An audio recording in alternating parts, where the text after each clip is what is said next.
Jacket. Cold.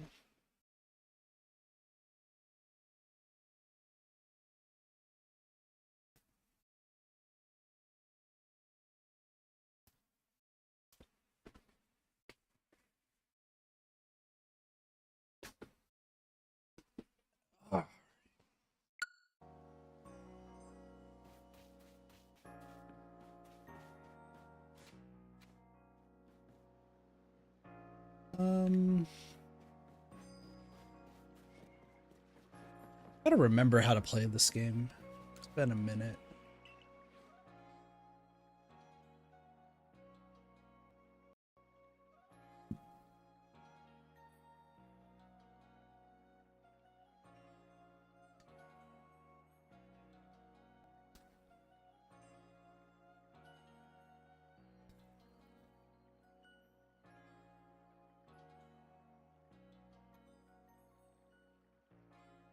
That's right, I have so much to do. I'll put this down here. Move this up here.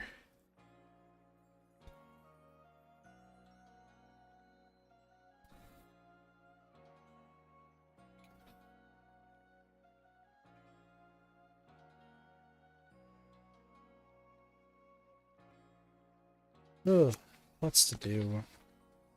Also probably roll up my sleeve.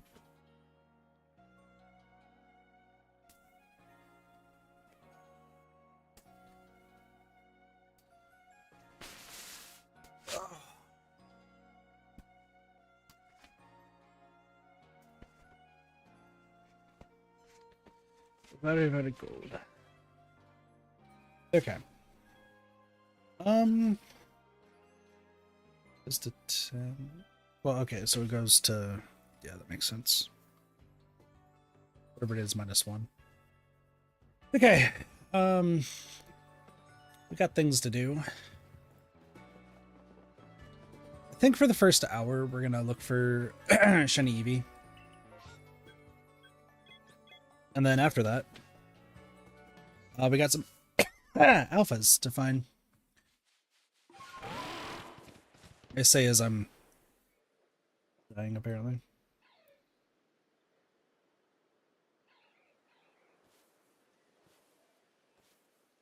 Just gotta turn the game down.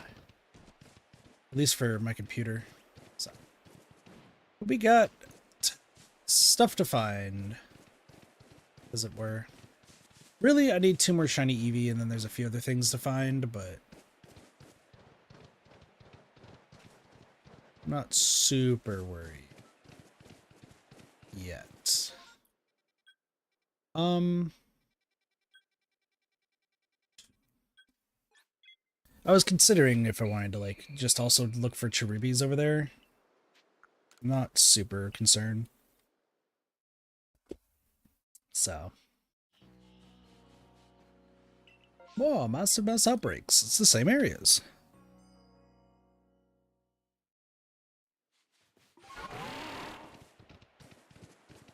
So. We also got space-time distortions I gotta worry about later. Like, there's still so much to do.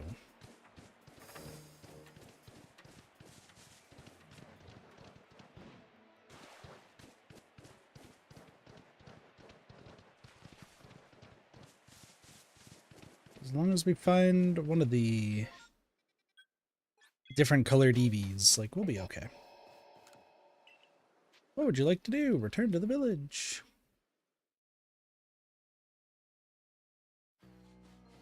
We just gotta keep going back and forth for a long time. And then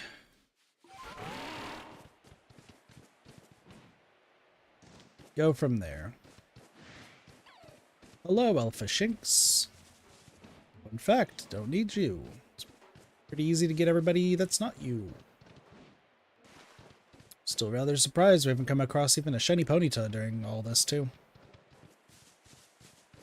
But it is really just the Eevees we're looking for.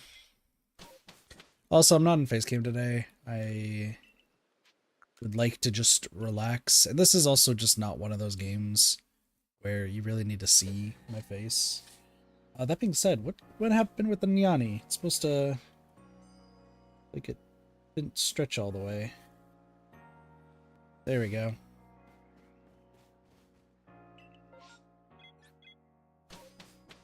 That is fine. Good old Nyani. Nyani, Nyani, Nyani. I'm just a cat and there's a Bidoof.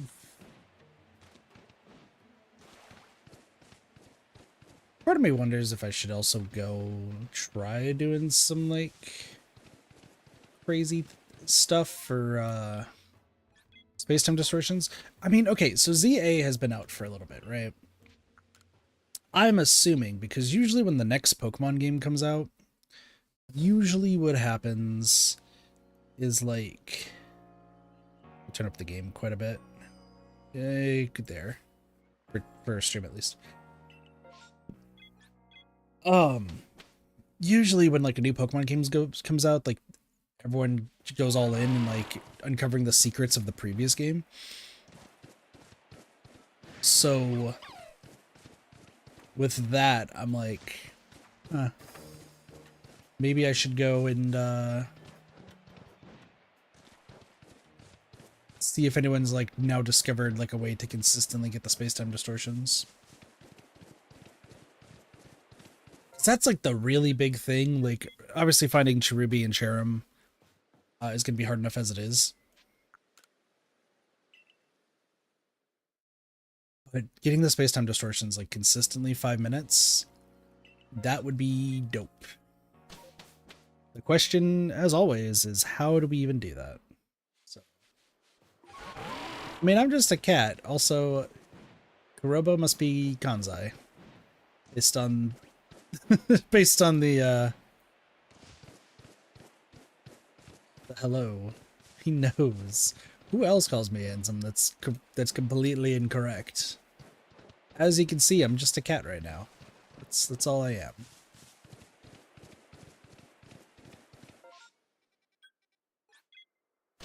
One of these days I might have to switch back to like an actual like PNG tube for when I just don't want to be on camera.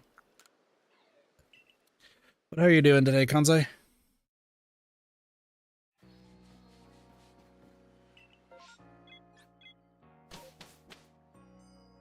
Good to hear. Good to hear. Just bored of nothing to do? That's fair. I know, like, you've been playing No Man's Sky, I think we talked about in the past. Is there anything else that, like, you're looking forward to playing? Or that's, like, caught your eye? I'm gonna tell you right now, this is literally gonna be me going in circles for at least an hour, if not more, depending on the luck, so...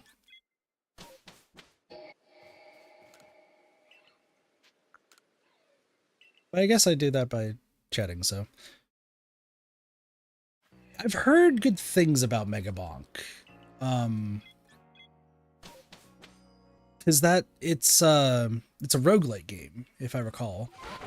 And it's supposed to be like one of the best roguelites that came out from 2025. So I've heard a lot of good things. I have not played it myself, but I also have like a whole bunch of other roguelite games I need to play. So I suppose I'll get to it in due time. It's not anytime soon, I mean, I suppose.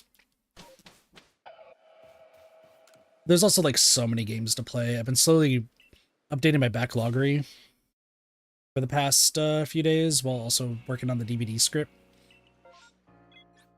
that I've put off for today because I ended up doing some Minecraft stuff.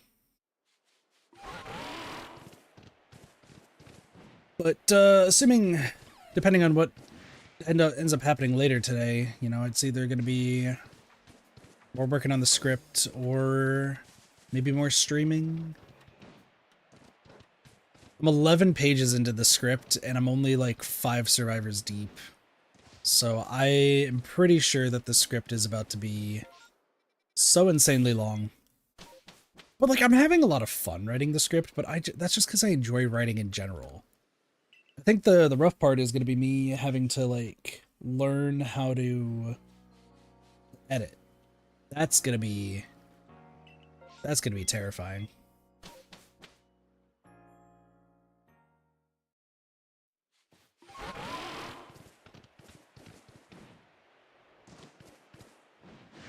But with friends of mine doing really well with YouTube content lately, like I gotta kick my butt into gear. Gotta stop dawdling. I gotta stop, you know, messing around and just doing fuck all. I gotta actually do shit. You know, gotta focus. I say that, and I've spent 4 hours today just mindlessly mining a bunch of concrete in Minecraft. Because one quadrant of the island is almost done. Like, it's almost drained finally. So, but patience is a virtue. I did delay the stream a little bit though, because everyone decided to come over to like to try to get the achievement where you get to spear 5 entities all at once, which apparently includes players. So I was asked to be part of the kebab, and I was, and then had a mini heart attack after that.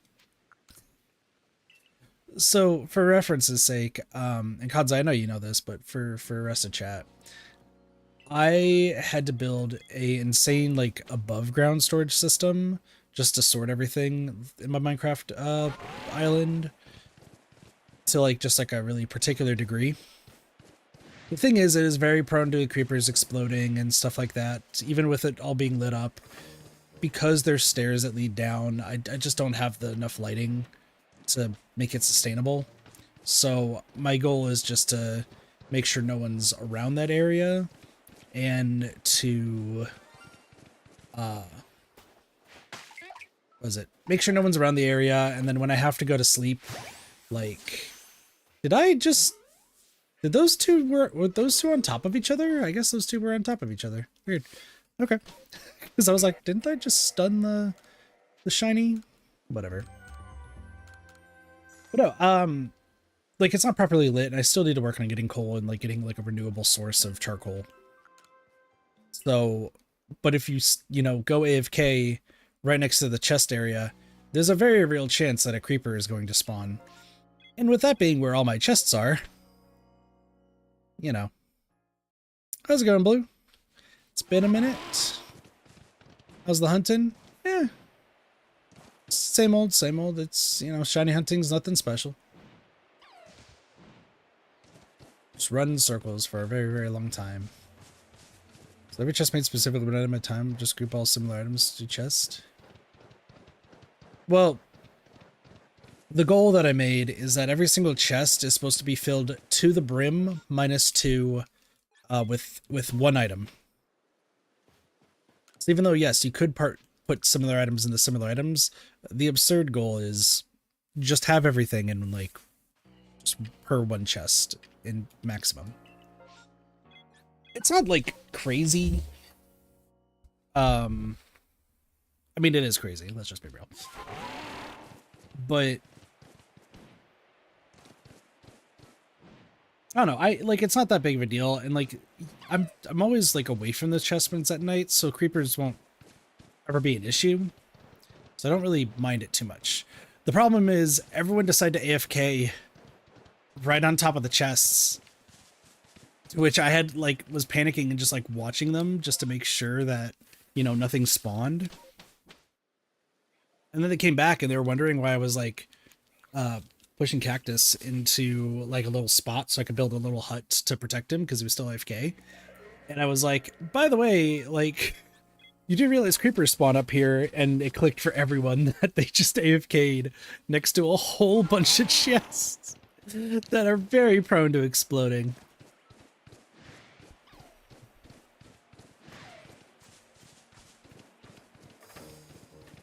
So that was a fun experience. So I've heard good things about ZA. I know there's a few friends of mine who have been playing through it and been saying great things and asking when I'm going to be playing it. I'm waiting for a YouTube thumbnail to be finished before I play it. I was considering... Excuse me. I was considering streaming it just with my own, like, poorly made stuff.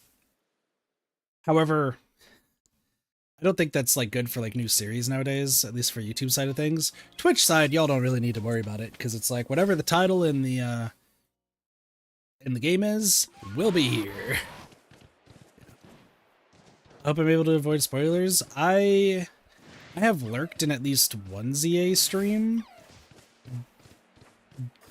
I don't know too many of the new mega forms. There is one, and the reason why I'm waiting for the YouTube thumbnail is because it features the only one that I like really know.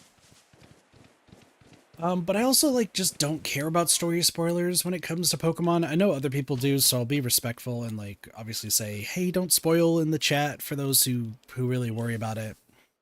But I don't know, like Pokemon stories. While the characters can be cool, the actual story themselves I've never been super interested in. Just more as like a means to an end sort of thing. But I have not heard or seen like any actual spoilers. I know there's DLC out right now as well, but I don't know, I guess like Pokemon's never been one of those games that I've been too worried about the story. Like, as somebody who really loves stories in games, Pokemon is like middle of the road. I think it would be sufficient to say that it's like middle of the road when it comes to stories. Granted, ZA has to do with X and Y, which, if I recall, X and Y have some of the most like crazy lore-based stories. Because it features, what's his nuts? I don't remember his name, it's been a while. But it's the guy that's, like, super big, who has... Is it a Floette? Is that the name of the Pokemon? It was like a little... It's not Floette. Flobebe? Whatever. It's like a little fairy thing that, like, kind of keeps him sane. Is it AZ? I guess it makes sense with ZA. But it's like he's the big dude that like lives like 1,000+ years, and people are like, oh, he's just tall. And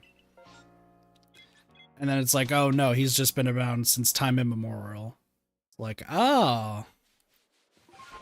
Gotcha.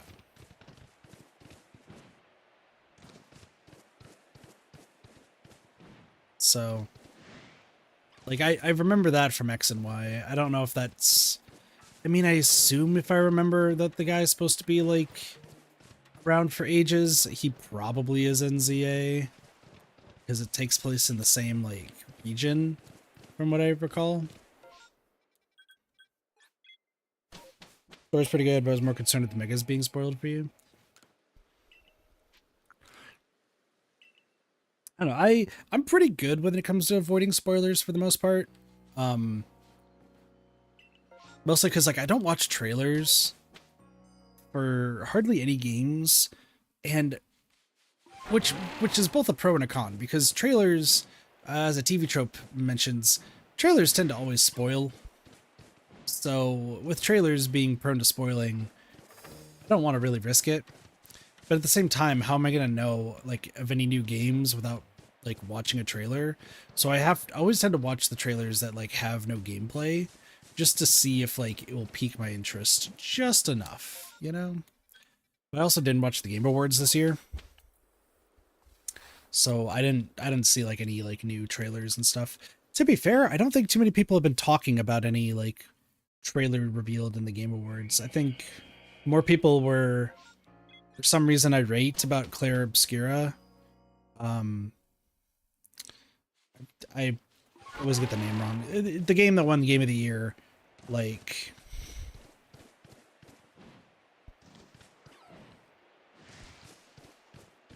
I think more people were talking about that winning everything than anything else.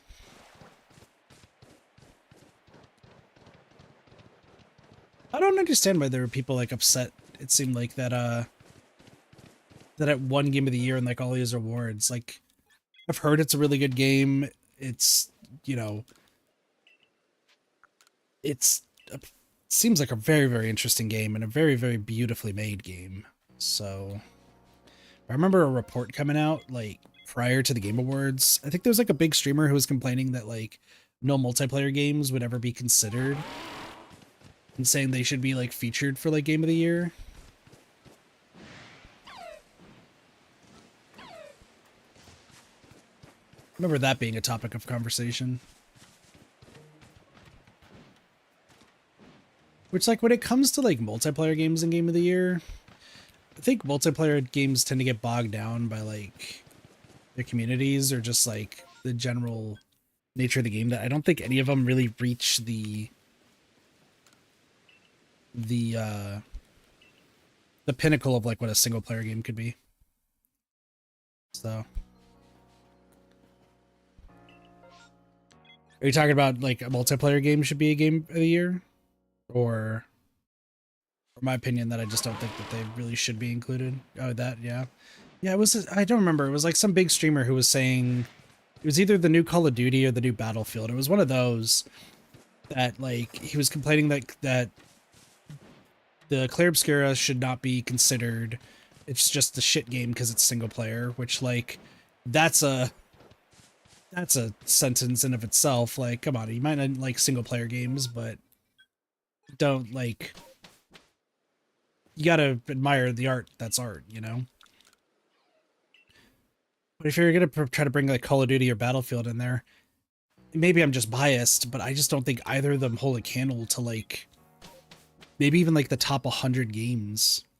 I know some people could say like Modern Warfare, like OG Modern Warfare, and then the re-release Modern Warfare would be like up there as like game of the year for some people.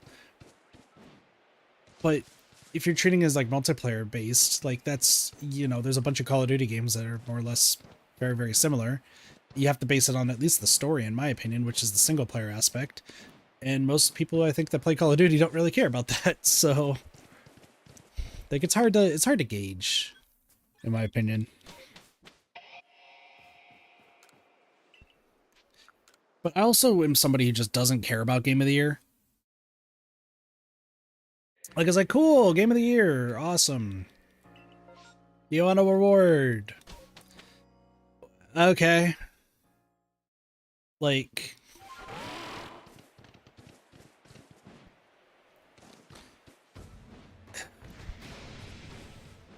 because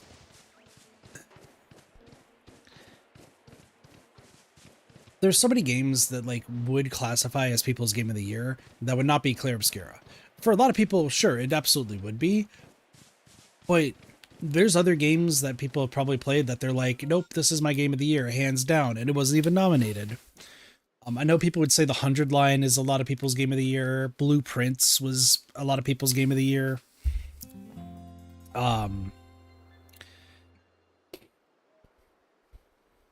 There's some like other like indie games that would be considered like game of the year for people, and it depends on what your preference is.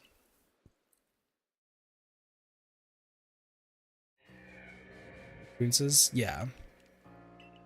Which I agree with what you're saying. But also every game is going to affect people differently. Some people are going to like hate single player games, love multiplayer. Some do vice versa. Some people only play indie games. Some will only play AAA releases. Some will only play freeware games. Some will only play mobile games, gacha games. You know, the list is endless and everyone has their own opinion on it. But at the end of the day, like, enjoy the games that you enjoy. And, you know, I think was it last year where like Black Myth Wukong came out? And the developers were like all like super pissy that they didn't win Game of the Year. Because I think, was that the year that they lost to Astrobot? And also people were like upset that like Astrobot won because it's like, what did Astrobot do? It was just a bunch of references. And like, it also, let it be known, I do think Astrobot is a great game. I don't think it's anywhere near game of year worthy, in my opinion. Because I like the enjoyment I got out of that game was pretty much said and done like pretty quick. It was nice seeing all the references, but if it didn't have the references, like I think it would probably have not been that interesting of a game. I don't know. There's like pros and cons and stuff, right? So, but that's my take on it. I did play it. I'm gonna have to play it again because I never recorded the footage for it. So, which I'm not recording this footage because I don't need it for what we're doing. But like Black Myth Wukong, like y'all, that development studio, because I've seen gameplay of Black Myth Wukong, that game looks incredible. It looks amazing. I can understand being super proud of it and holding it on a pedestal that it should have been Game of the Year. But if you know that you made a good product and so many other people have it listed as their Game of the Year, don't discount people's opinions on the fact that they're holding your game that you created as their Game of the Year, and then hold a meaningless trophy like over that, right? Like, just be proud of the fact that you are some people's games of the year. Think back to, what was it? So for all intents and purposes, just to give like an example, 2022, I believe, is November 2022 is when Nikkei got us a victory. The gacha game that I play, is that a, no, it's not. Okay. But is the gacha game that I play a lot. It's what's featured in my closing screen, and I've talked about it a bunch. I own a jacket of a character. I own a figurine, at least, and some playing cards. Like, I'm a big fan of it. For excuse me, for 2022, I played it, and while I was like hooked on the game, it wasn't my like favorite game ever, so it wasn't like my game of the year. But playing it through 2023, I would have classified it probably as my game of the year of 2023 because of just the story and like everything being incredible, even though it didn't get released at that time because it got released very, very late into a life cycle, very late in the year. But there's other like games that are like that where, you know, they come out in October, November, December. They don't have too much to like prove themselves as a great game, but they're still going to be people's game of the year. Metaphor, Refantasio, it did win a lot of rewards, but like, had it been let to fester maybe a few more months, oh, people loved it even more as time like went on, so. Hello! It's fine.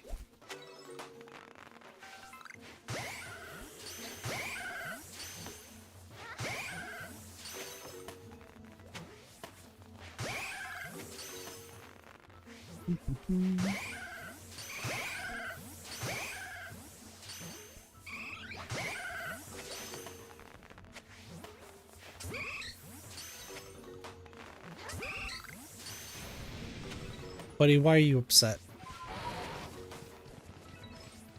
Really want to play it too? I have to replay through it because I got halfway through it, and then because I get like really distracted, I stopped playing it. So Kazan, I really want to play just as much. I've heard good things about Kazan. Like, there's so many games. Like I said at the beginning of the stream, I am working on my backloggery. For those who don't know what the backloggery is, it's a website where you can track what games you played, what you finished. And for stream purposes, we can actually do, like, pick a random game, and, like, we could start a full playthrough of a game just randomly on stream. Like, there's a lot of different ways that I could, like, use the website. It's really, really cool. But I was going to use it for some video ideas that I have coming up. That I'm working on a whole bunch of stuff all at once, and I'm really trying to give it my all. I just get distracted really, really easily. So, but like Metaphor is on my list of stuff to like replay. ZA, of course, Backlog Burnout. That's the thing. Because when I was making the list, and I had a friend of mine in a call with me as I was making the backloggery list. And I think I'm at 200 games down, and I only just got to letter C on my Steam list. So I'm, I still got a lot of games to go through. Getting through letter T is going to be terrifying. But the thing is, like, I'm looking at all, like, the games that I want to play, and the games that, like, maybe I'll never play. And I'm thinking about, like, the content, like, streaming ideas of it, because that's just my brain, I want to think about, like, hey, what would be an interesting video to make? What wouldn't be an interesting video to make? X, Y, and Z, right? And I've actually been very, very excited to play a lot of Two Goomies. There's 2 Goomies on there. Sorry, that was funny.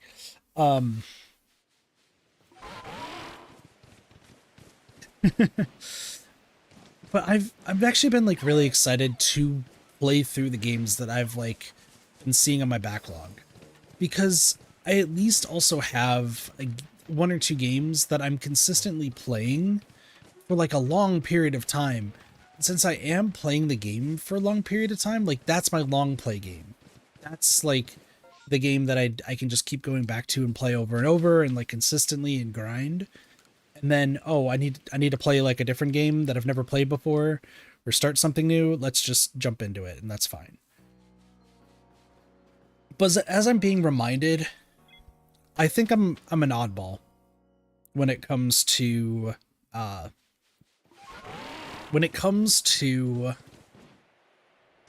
games in general. And I keep getting reminded of this consistently.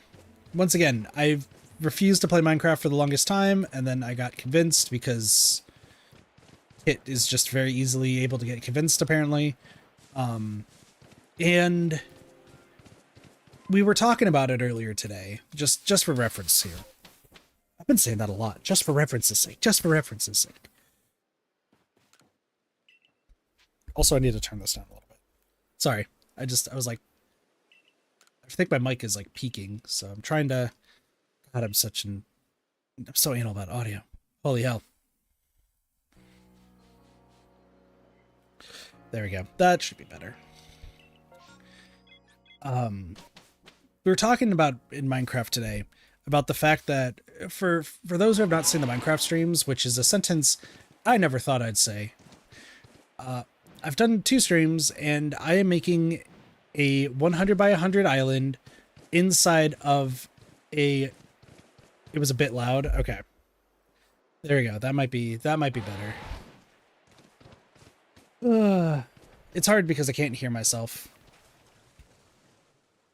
So that should be better. It's funny because Discord says that I'm super quiet, and then stream is like, you're super loud. So I adjust. If there's anything else I need to adjust, let me know. I trust y'all. Gosh, I'm getting sidetracked. Sorry. We were talking in Minecraft today about the island I'm making, because it's 100 by 100, and then there's a larger island around it that I think if you do the triangle, like, area, because it's a diamond essentially, but it says a triangle, like, split into 2 triangles, excuse me. I think it comes out to be a 250 by 250 length times width. Sorry, 200 by 200. What am I saying? 200 by 200 island. So, giant island, right? And I hadn't played the game since it came out on the 360, which I think is like 2013 is what we were said, or is what I was told.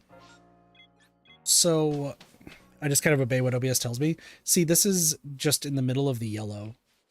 So, and I've been told that as long as it's in the middle of the yellow, it's okay. Whoa. My mic just froze for a second. What the hell?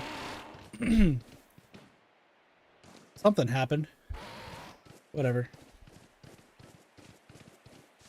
No, I try to get that started. Anyway, sorry, 200 by 200.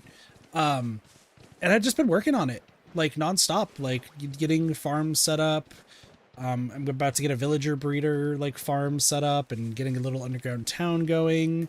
I still don't have a house, so you know, something I need to work on.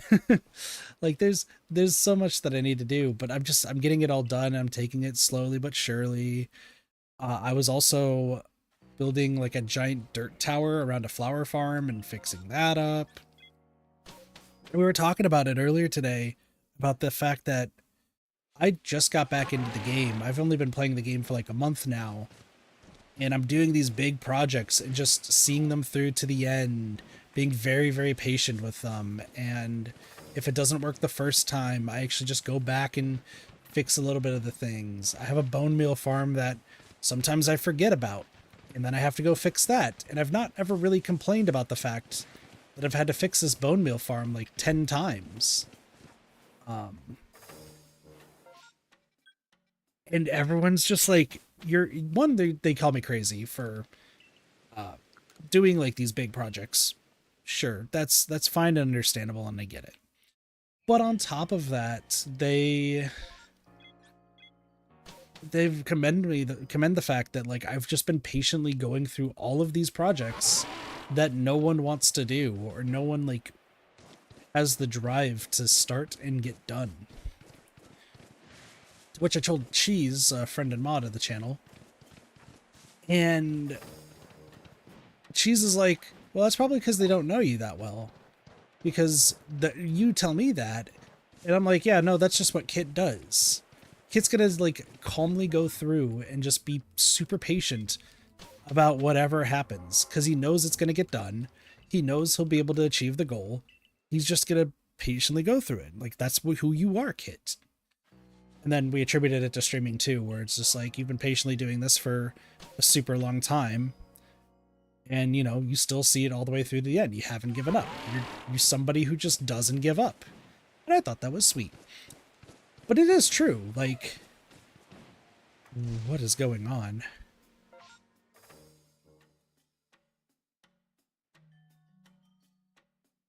Hold on. Something is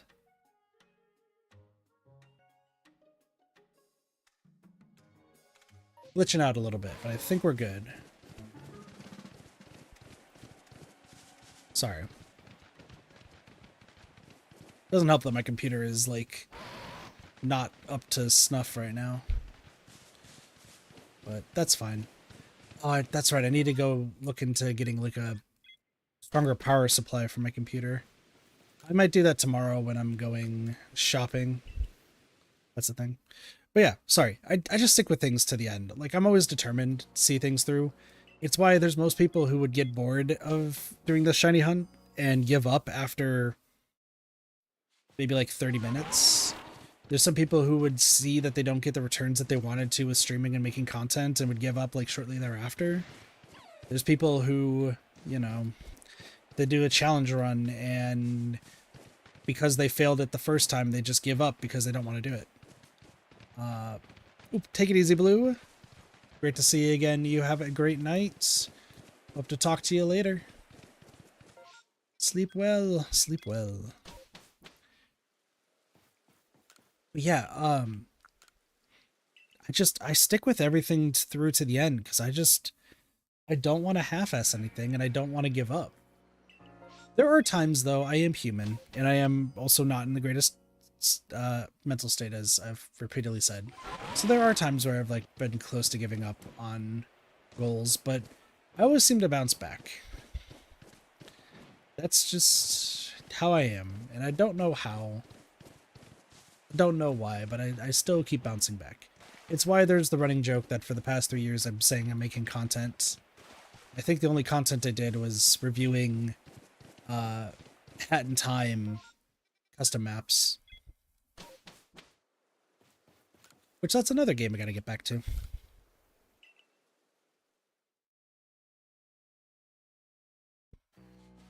The worst thing is, though, because I know my brain thinks a lot. And by a lot, I do truly mean a lot.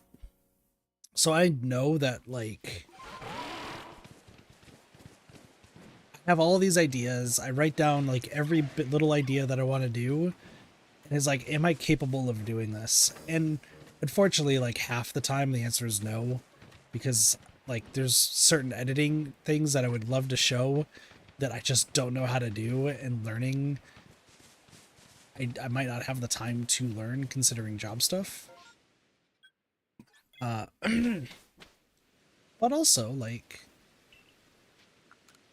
there's some things that are just so extravagant that like even like a professional editor probably wouldn't do. And I'm like, maybe this could work. And they're like, dude, you are thinking of things that like you need a robotics engineer to do.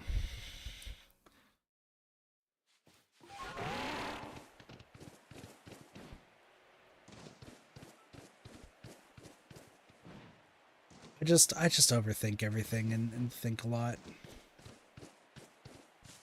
That's just the Kit way. It's also amusing because it's like I'm also introducing a brand new generation of people into Kit Chaos. And then you get to like this Pokemon stream or some of the other like chill games that I end up playing and see like a lack of chaos, and it's so jarring to some people. It's rather amusing, but it's also a little jarring. I will say I am excited for when I finally go back to playing Rune Factory and some other farming games, because there might be just a whole new generation of people watching that are going to be just sheer baffled at the insanity of my over planning and overthinking of everything,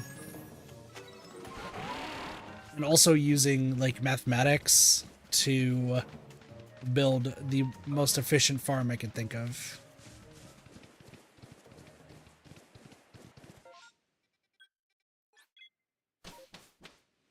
You know, I actually thought about this, weirdly enough, yesterday when I was at work, because I was having a conversation with a patient.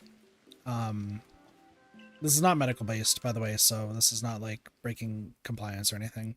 It was just it was a conversation, like an offhanded conversation we had after their appointment. Um, one thing it was about is something that I don't want to talk about on stream because of what it is about, but it's something that I do need to get taken care of. So I was like, thank you for the tips. I really appreciate it. But the second thing that we were talking about is,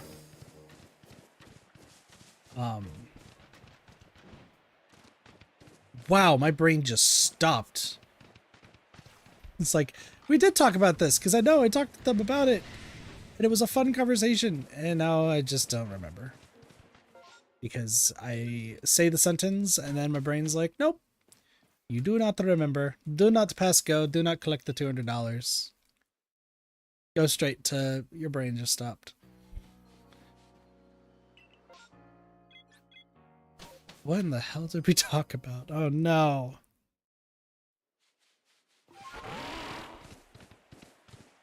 Math and English. That's what it was. Okay, I remembered. Because I was talking about the fact that I went to college briefly to try to get an English degree. That was like my goal. And then I was thinking about actually being like a teacher. However, I have severe stage fright, as my roommate will continually point out, which doesn't make sense for streaming, but like, you know, them's the ropes, I guess. But I do have like weird, severe stage fright for some reason. So I don't know if like teaching would have been a good idea. Who knows?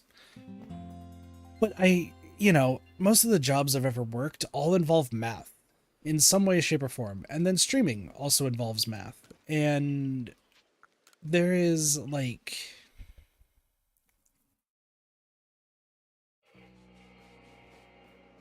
so much in life and in jobs that require math in some way, shape, or form that I am starting to second guess if I should have maybe gone to college for mathematics. It's something that has been crossing my mind more and more after the conversation yesterday. And I'm just like, man, maybe I should have. Because like with my farming games that I play, it's all based in math. Minecraft, it's all being based in math. Streaming, a lot of it actually does require math. Like, it's crazy.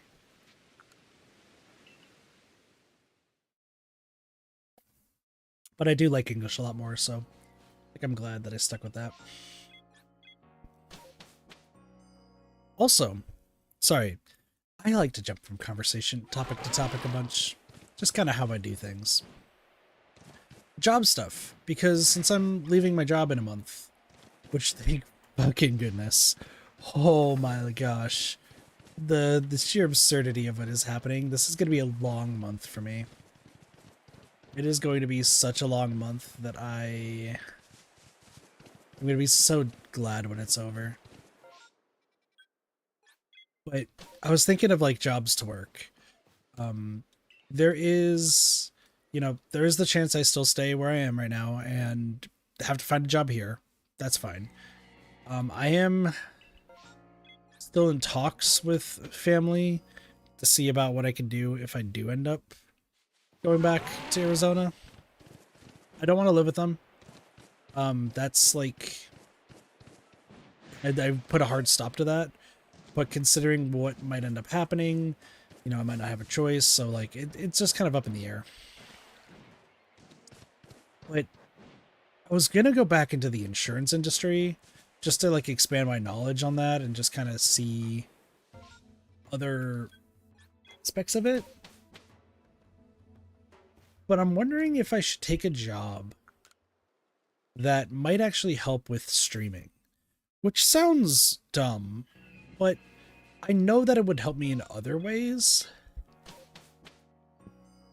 I'm wondering if maybe I should look into potentially finding a job where I can learn to be an audio engineer.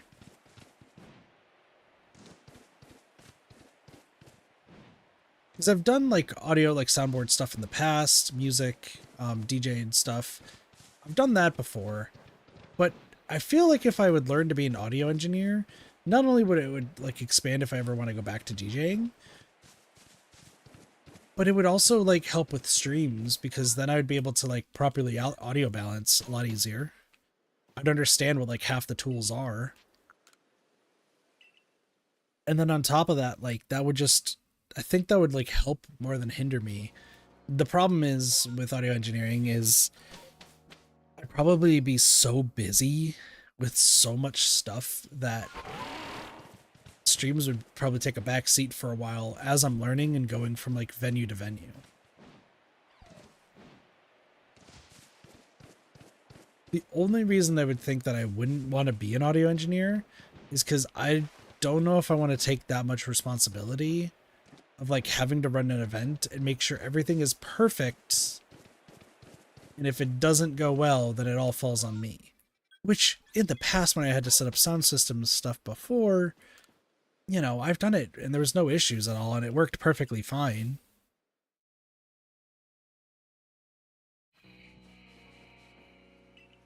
I think I'm having doubts just because of my current job. For reference's sake, I keep getting told that like I'm doing so much wrong and it's baffling how wrong I'm doing things when no one's trained me any other way, which either means A, I've just been trained wrong, or B, they just want me to do things differently than what the company, like the actual overarching company wants. It's just been a whole headache. You get highlighted as one of the best in your role, and all of a sudden you have somebody who comes in and is like, actually, you're one of the worst. It's like, thanks, I think. But it's now been a daily, like, we're on a daily occurrence for the past, what, 3 weeks now? Of just being told that I'm wrong in everything that I do.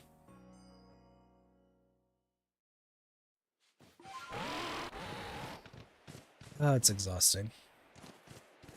It is exhausting.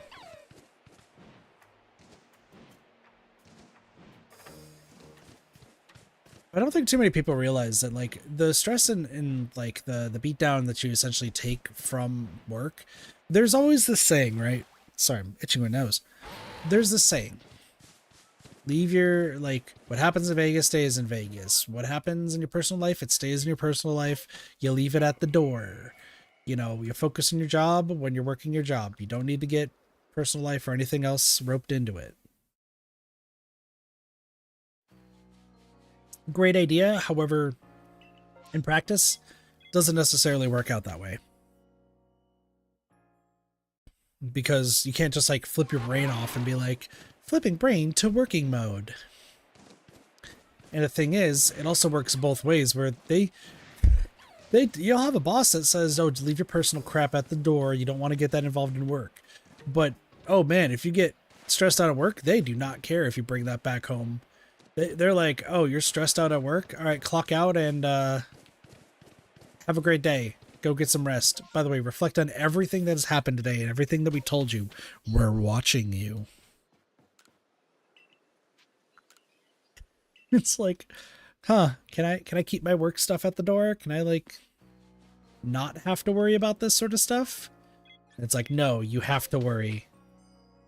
You have to be aware of every little thing.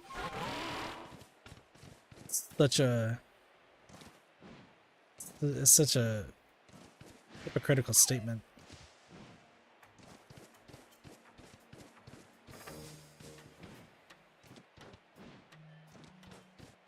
The other thing that I was thinking of probably getting a job in is kind of going back to IT, but instead of for like server stuff, it would be for just programs in general. Like I would like to learn how to code properly, and then with that learn how to read. Like I know how to read code for the most part, but maybe there's like a better way to read code, or like an easier way, or like some way to access code to read it. It's like something I've been like interested in looking into, because that would help with a lot of the stuff that I want to figure out. Apparently I'm just being really, like, a lot of my aspirations have to revolve around streaming. So like learning X, Y, and Z would be like great because it would help with streaming. This would help with streaming, so on and so forth. And then I'm thinking about like, oh, maybe I could check, like, learn how to go into the back end of programs and read the code and figure things out. And I think about that and I'm like, I just want to do that for the one Viva Pinata achievement that has haunted me for years. Like,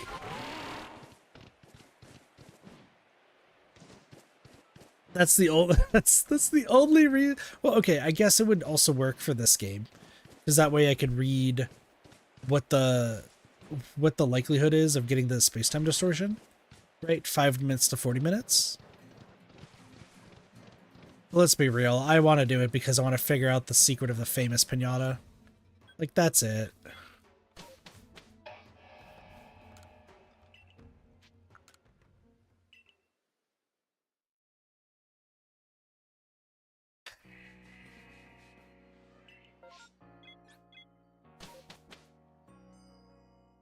I can't believe almost an hour has passed already. Time flies when you're having fun. I mean, this is rather fun to me. For everyone else, it could be really boring, but for me, so much fun. I'm gonna save. You know what's crazy to think about? I have played Pokemon Legends Arceus 20% of the time that I've played Dead by Daylight. That is sheer insanity. How have I done this? I do not know.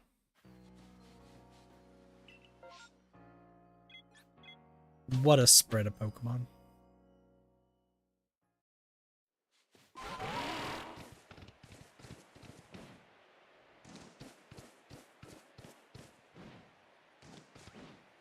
Gosh, I've so much Dead by Daylight.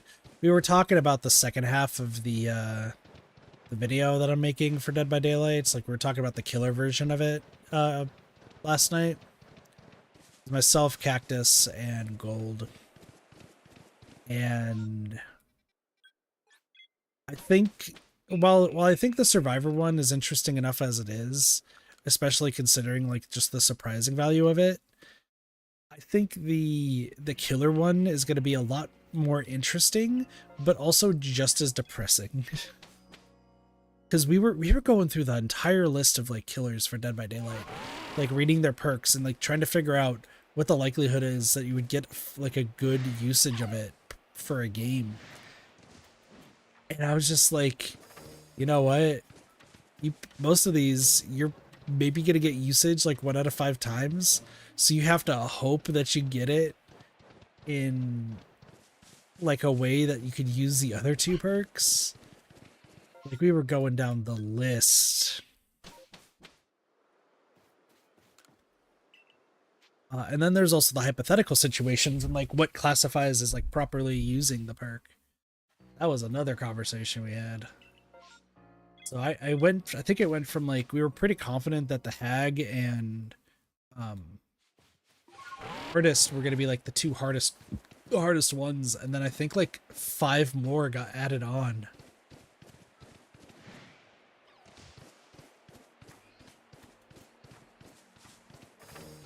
Actually, I think we went from artist and hag to artist and unknown that are going to be the hardest to do. Which, like, the artist one, like, I'm already prepared for. We're going to play 20 games of, and it's just, you know, it's not going to happen. Like, I don't see it happening, but we have to give it my full attempt. Cactus pointed out there's a lesser run perk for the unknown that if it involves survivors missing a skill check for healing, how often is a survivor going to miss a skill check while healing for somebody who's played the game for 2,500 plus hours? The answer is hardly at all, maybe never.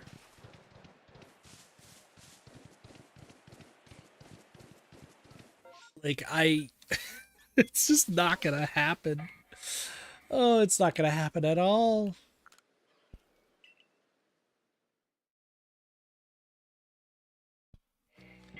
That was amusing. Yes. Did I grab? I didn't grab. Actually, that's fine. I was thinking, I was like, oh, did I grab an energy drink for my car? And I told myself, no, I don't need another one today.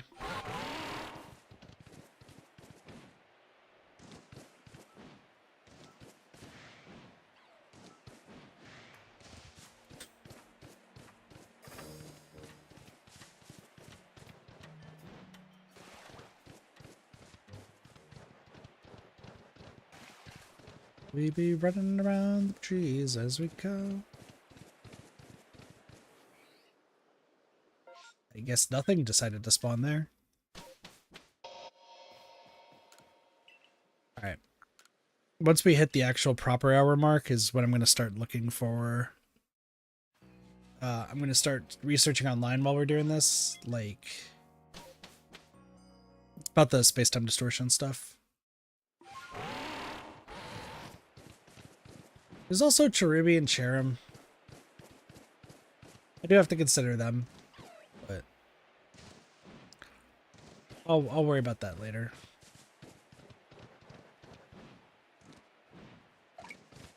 I believe.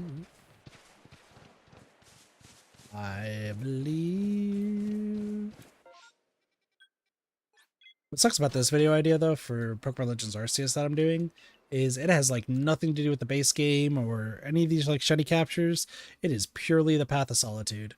I am just doing this to to say that I've done it legitimately, not using past kit or the now 2 people I suspect that they traded hacked Pokemon. So we got rid of those, and now we just have to find ourselves.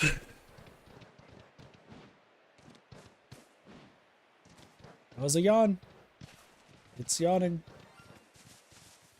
Who are you? Okay, you know what? I think you look cool.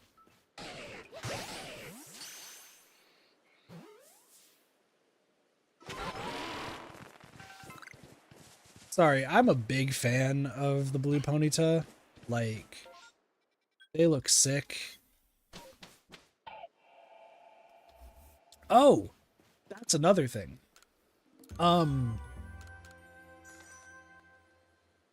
I do have an idea for what I want to do with the, like, extra Pokemon that I have that are shiny. Because originally I was just like, I'll give them to whoever the heck wants them, yada, yada, yada. Which I still am. Like, if there's somebody out there who's like, I really want 5 shiny Bidoof. More power to you, boss. Give me 5 regular Bidoof that I will release. Take your 5 gold lads and shove off, right? But I have heard in ZA that there is no like link cable to do the trade evolutions that are in the game. Like I've heard, well, we hit an hour, so I'm gonna have to start doing research here in a bit. But I've heard that that's not a thing compared to this game where there is that link cable. So you can evolve like Graveler to Golem, a Choke to Machamp, like that sort of stuff.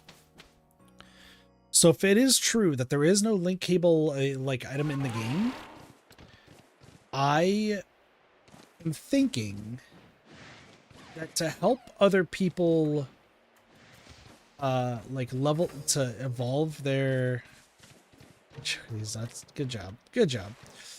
To help other people with the trades, I'm thinking, what if I trade them a shiny for whatever they're trying to evolve?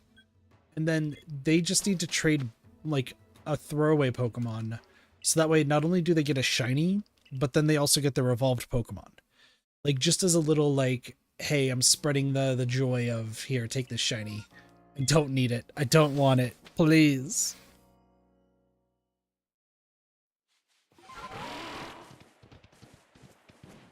I like to remind everybody that there are 5 boxes full of shinies that I do not need. So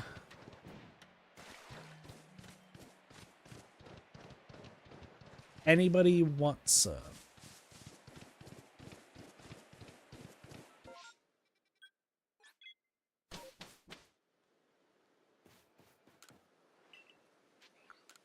Gosh, I just rewatched Goro versus Machamp.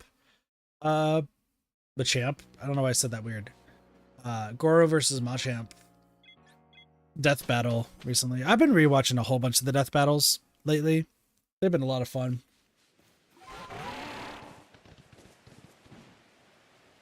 And Goro versus Machamp is just so funny. The double dab gets me every time. Every time it gets me, I laugh verbally out loud. And as much as I hate dabbing, it's just so funny seeing that every time. Oh, it's so good.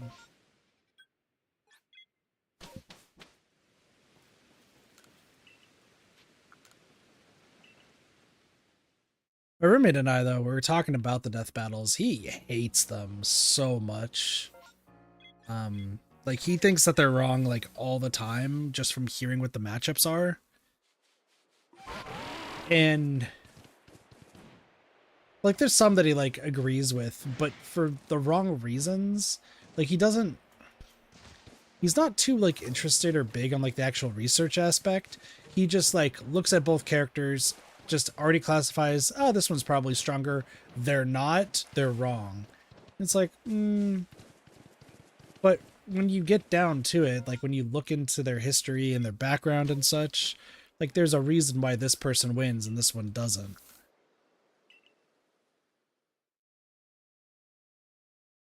Amusingly enough, and ironically enough, brought up one of the Star Wars ones that they have, and he immediately like refused to say that Star Wars would win anything. Which Star Wars does win some of the death battles, but I won't tell you which ones. And he was baffled that any of them win.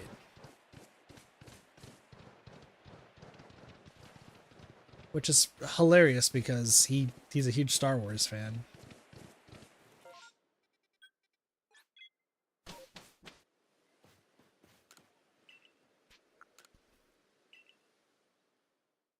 I will say though, the Yu-Gi-Oh versus Pokemon one, the most recent one, I'm not gonna I don't want to spoil it. Like you should watch it yourself. Well, they definitely did the research, of course, and they They really gave it their all.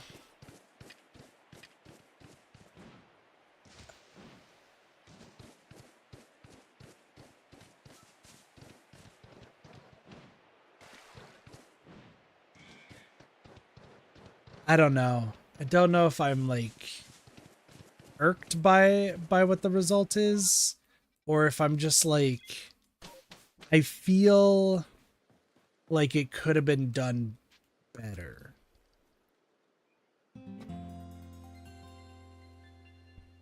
Like, they definitely did their research, and they did, like, there's a lot that they went into it, but a lot of the analysis came down to like one thing being used against one other thing. And like I said, that's all I'm going to really say is if this one move was used against another move, like what would happen? And it's like, yeah, but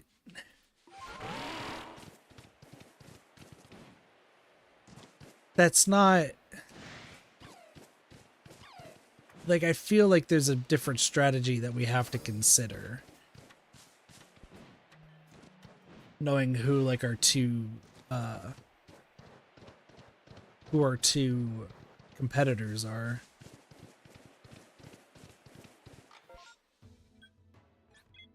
No, there's been so much stuff. I've been watching so much stuff that I'm like, oh, that's a good idea. That's interesting. Guess what? I've been watching Death Battle. I've been watching Pen and Coix videos a lot, which is Super Mario 64.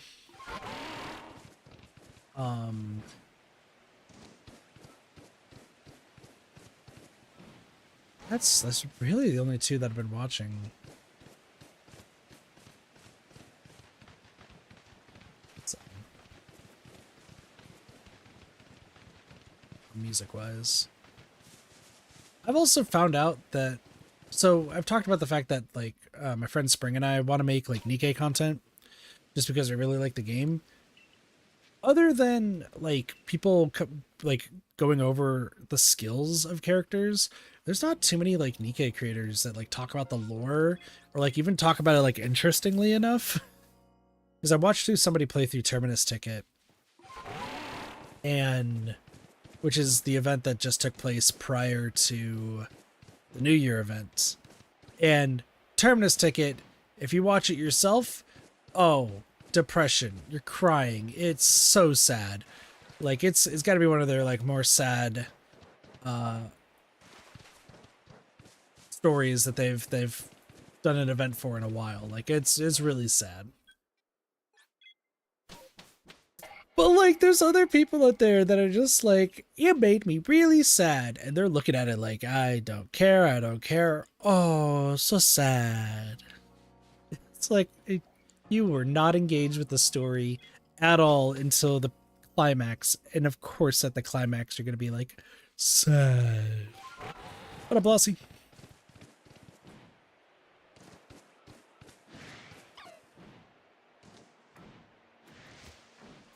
There's one person who's like never looked so bored reading like a story, which I'm engaged every second of the way, and it's just like, I'm gonna start crying because that's what's supposed to happen, right? It's like, okay. I actually, thinking about it, I think Nikke is the only game I've ever, how do I even put this? I think it's the only game that, based on how somebody responded to something about the game, caused me to no longer watch that person. Now that I think about it.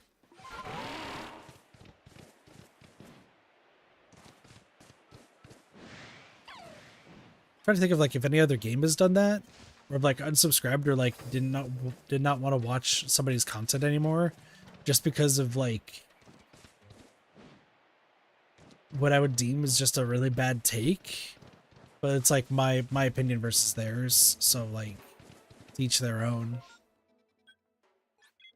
I guess I could understand now how some people, gosh, what happened? Some Japanese voice actress, I think, got married. She's the voice of Makima from Chainsaw Man. I think she just got married and it caused some of her fans to like destroy their merchandise of the characters she voices because she's no longer single. And I'm like, okay, that's a bit too far. Like, oh no, this person I was never going to have a chance with ever in my entire life is married now. Like, it's all over. I never had a chance to begin with, and now I even have less of a chance. Like, all right, good for you, friend. But no, I think I talked about it when it happened like 3 years ago. But I mean, it's been a bit. There was somebody I used to watch a bunch for like fighting game stuff, and frankly, I'm probably gonna unsubscribe. Parasocial Madness, true. But there was like, I watched a bunch of their like fighting game stuff, and then they switched what their kind of content is, and it's not for me. Like, so I probably was gonna unsubscribe anyway, just because they had no interest in doing like fighting game stuff anymore, and they just wanted to cover things that I just don't personally enjoy / have any interest in. But they were talking about Nikke, because like them talking about it a little bit got me like wanting to play the game before Ray convinced me. And I was just, you know, they're complaining about like, they're complaining about a portion of the game, and I just was like, oh, what do you think about the story? Like, I just want to know, because they were like talking about, I think they're talking about the character design for Nikke. I was like, oh, what'd you think about the story? The only time I've like actually reached out to somebody because I actually legitimately wanted to know, and they're like, oh, I just skipped that crap. And them calling the story crap just touched such a wrong nerve with me, because it's the most, like, one of the most, if not the most beautifully written story I've read in a long time for like, what essentially is just a gacha game.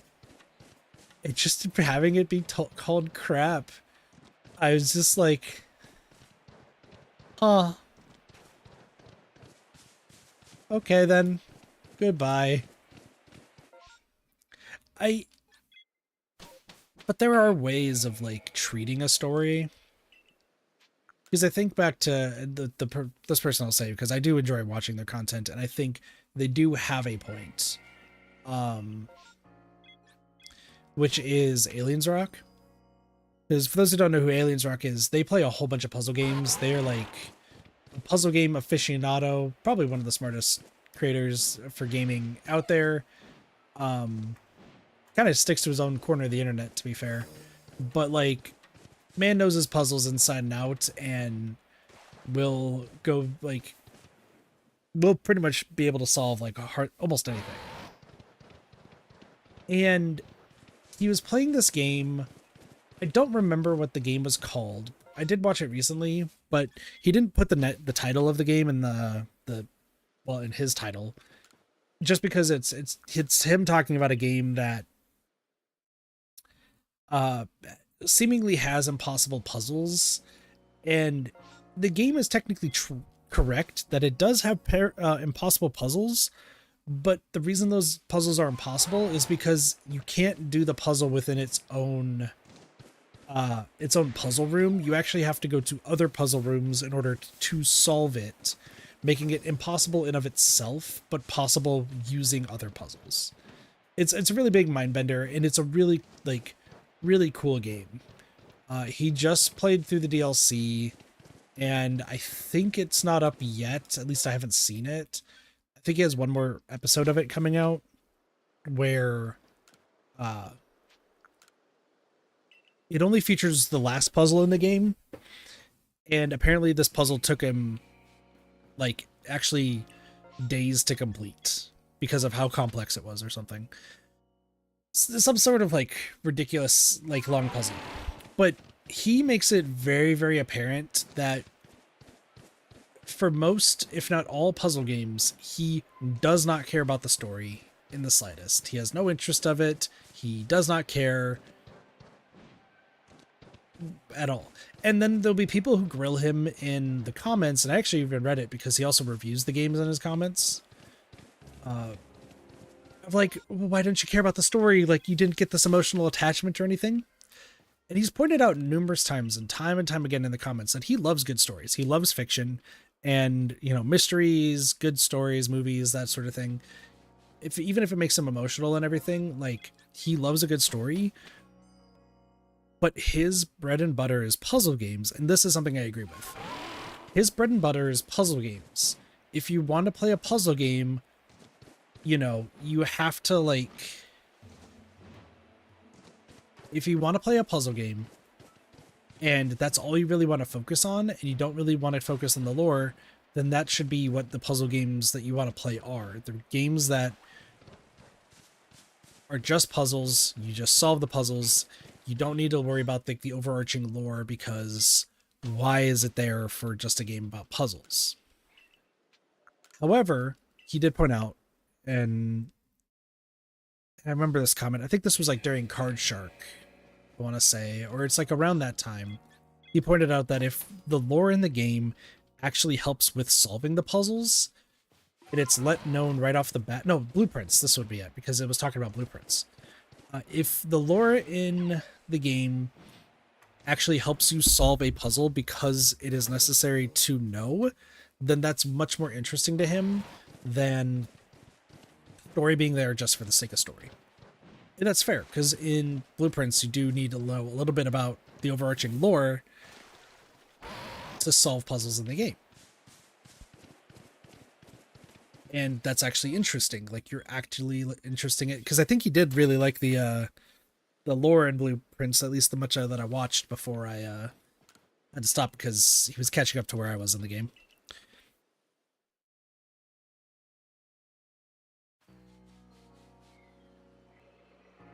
But when it comes to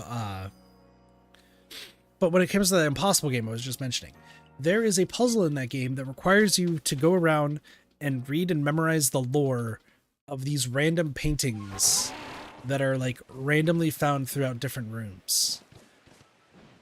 And weirdly enough, he just guessed and actually was able to get it right, because I don't know too much about religion, but I think like the answers were like in relation to like the 10 Commandments or something like that, or like whatever the 10 plagues brought upon the land or something or other.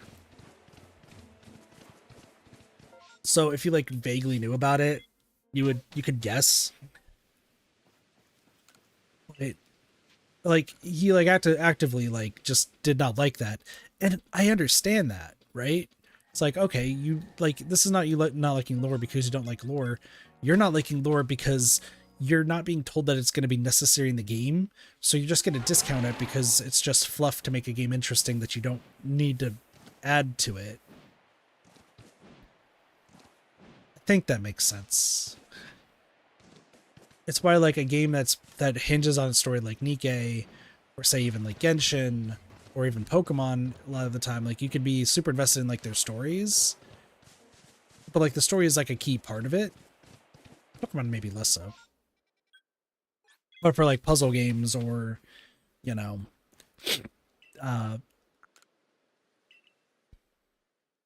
think of like puzzle games. Try to think of other games, like some like simulation games. You don't need to know about the overarching story because you're just doing day-to-day basis. I don't know. That might just be me.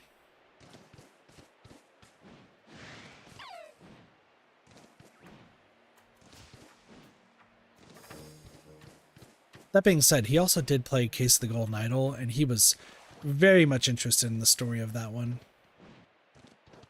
But once again, like the entire puzzle was the story, so that makes sense. Which, by the way, fun fact, we are going to be streaming the rest of Rise of the Golden Idol relatively soon.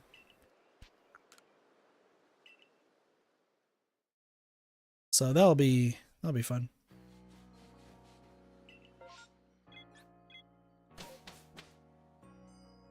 I was talking to Doge about it yesterday, and he's on board. Danganronpa is also about to be streamed again, and then yeah, I haven't talked about it a bit because I've been a little bit behind with a few things, working on stuff, what have you. Persona 5 Royal is going to be on the back burner for a little bit. Just because I didn't really talk about that because I quit P5X, but probably not for the reason that you're thinking. So let's talk about that too. Well, that's on my mind. So P5X, I think, is an amazing game.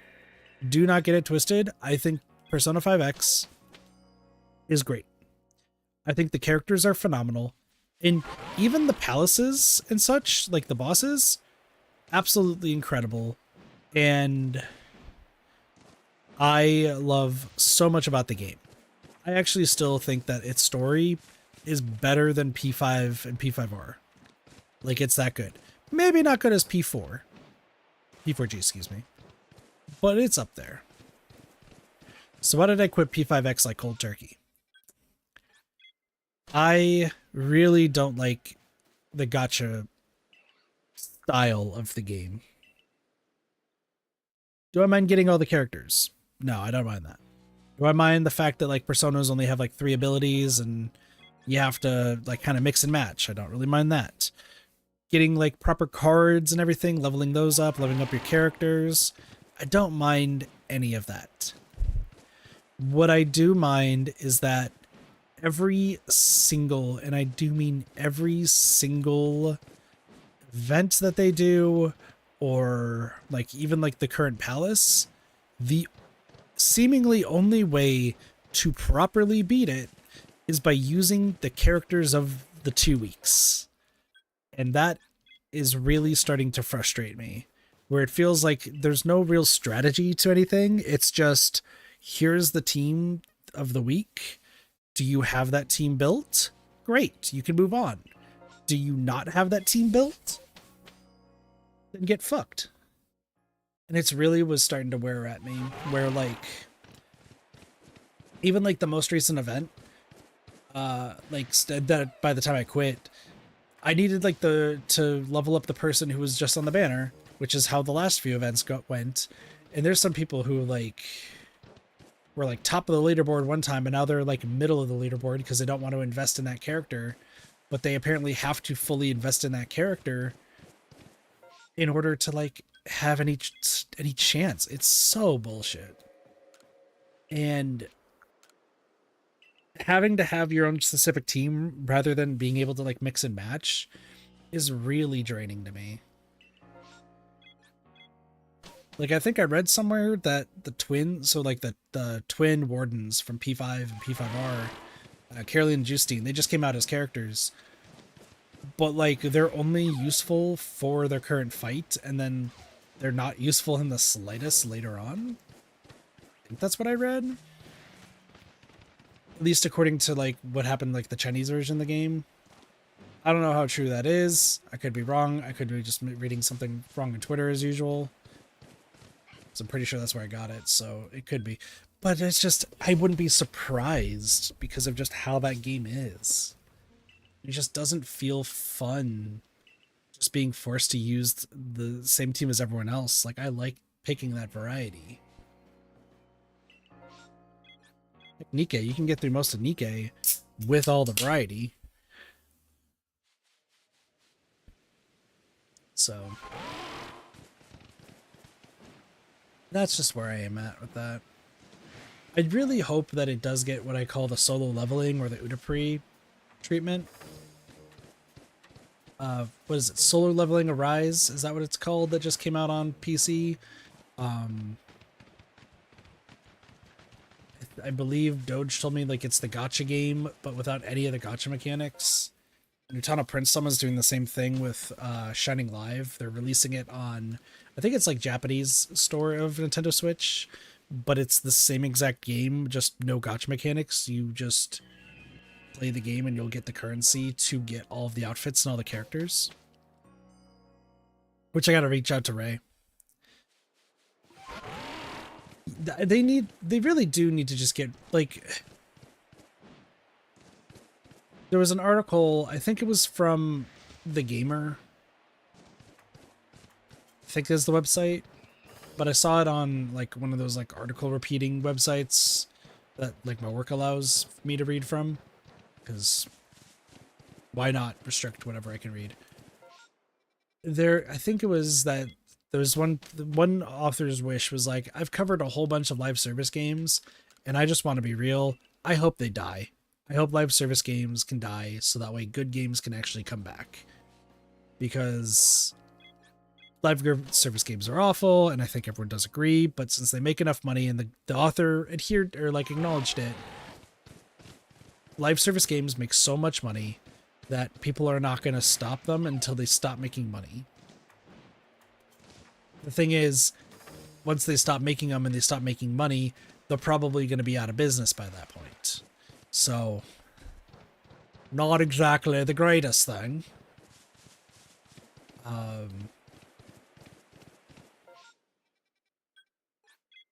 But like same with gacha games, like I love Nikke, don't get me wrong, and Blue Archive is great as well, and P5X, other than the gacha stuff, is a great game. But I do wish that they would go away from like the microtransactions and the gacha mechanics and just make an actual good game. Like, I'm still holding out hope that they franchise out Nikke. Like, I know they're making Stellar Blade 2, cool. Please just give me an extended Nikke universe. Make like 20 games in the future. Just all within that storyline. Okay, maybe like 4 or 5, sure. But like, please make it. And then you have, you know, Blue Archive's got some good stuff too. Back in the P5X, like if they weren't gacha games, the replayability would be great. And I think it's not gonna, if you want my honest take, which I always give it,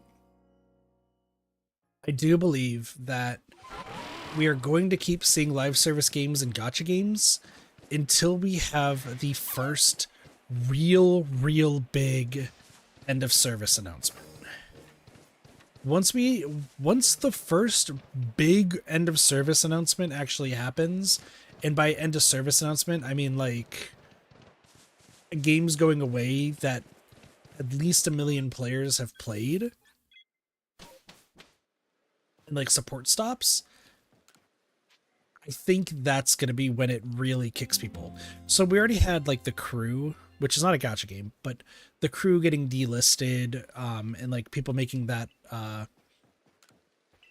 petition to have game developers like not just kill the game, but still make it playable in a single player state. Like, people are still up in arms about it. I don't think they've done anything for The Crew at this rate. I think they signed the petition and then nothing happened, which that's fair. I feel like there's a topic underlying on that regarding protests and signatures and petitions and whatnot. But that's not for this type of stream. That being said, like, there's not too many people who play The Crew, but like I get, like, the message is clear, right?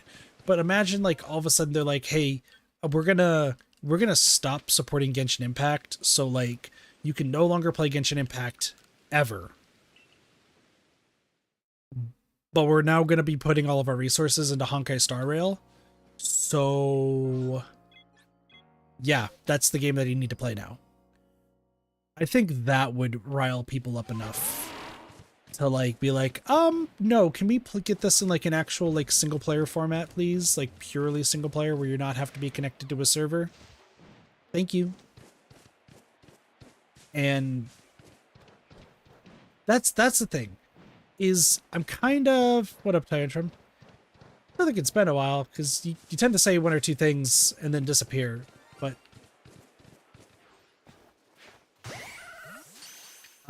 welcome back, I suppose.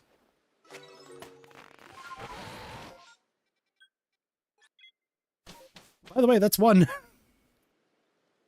That is one of the two. Fuck it, who needs alphas today? Let's just keep finding. Let's get that last one. But no, real talk, Blossy.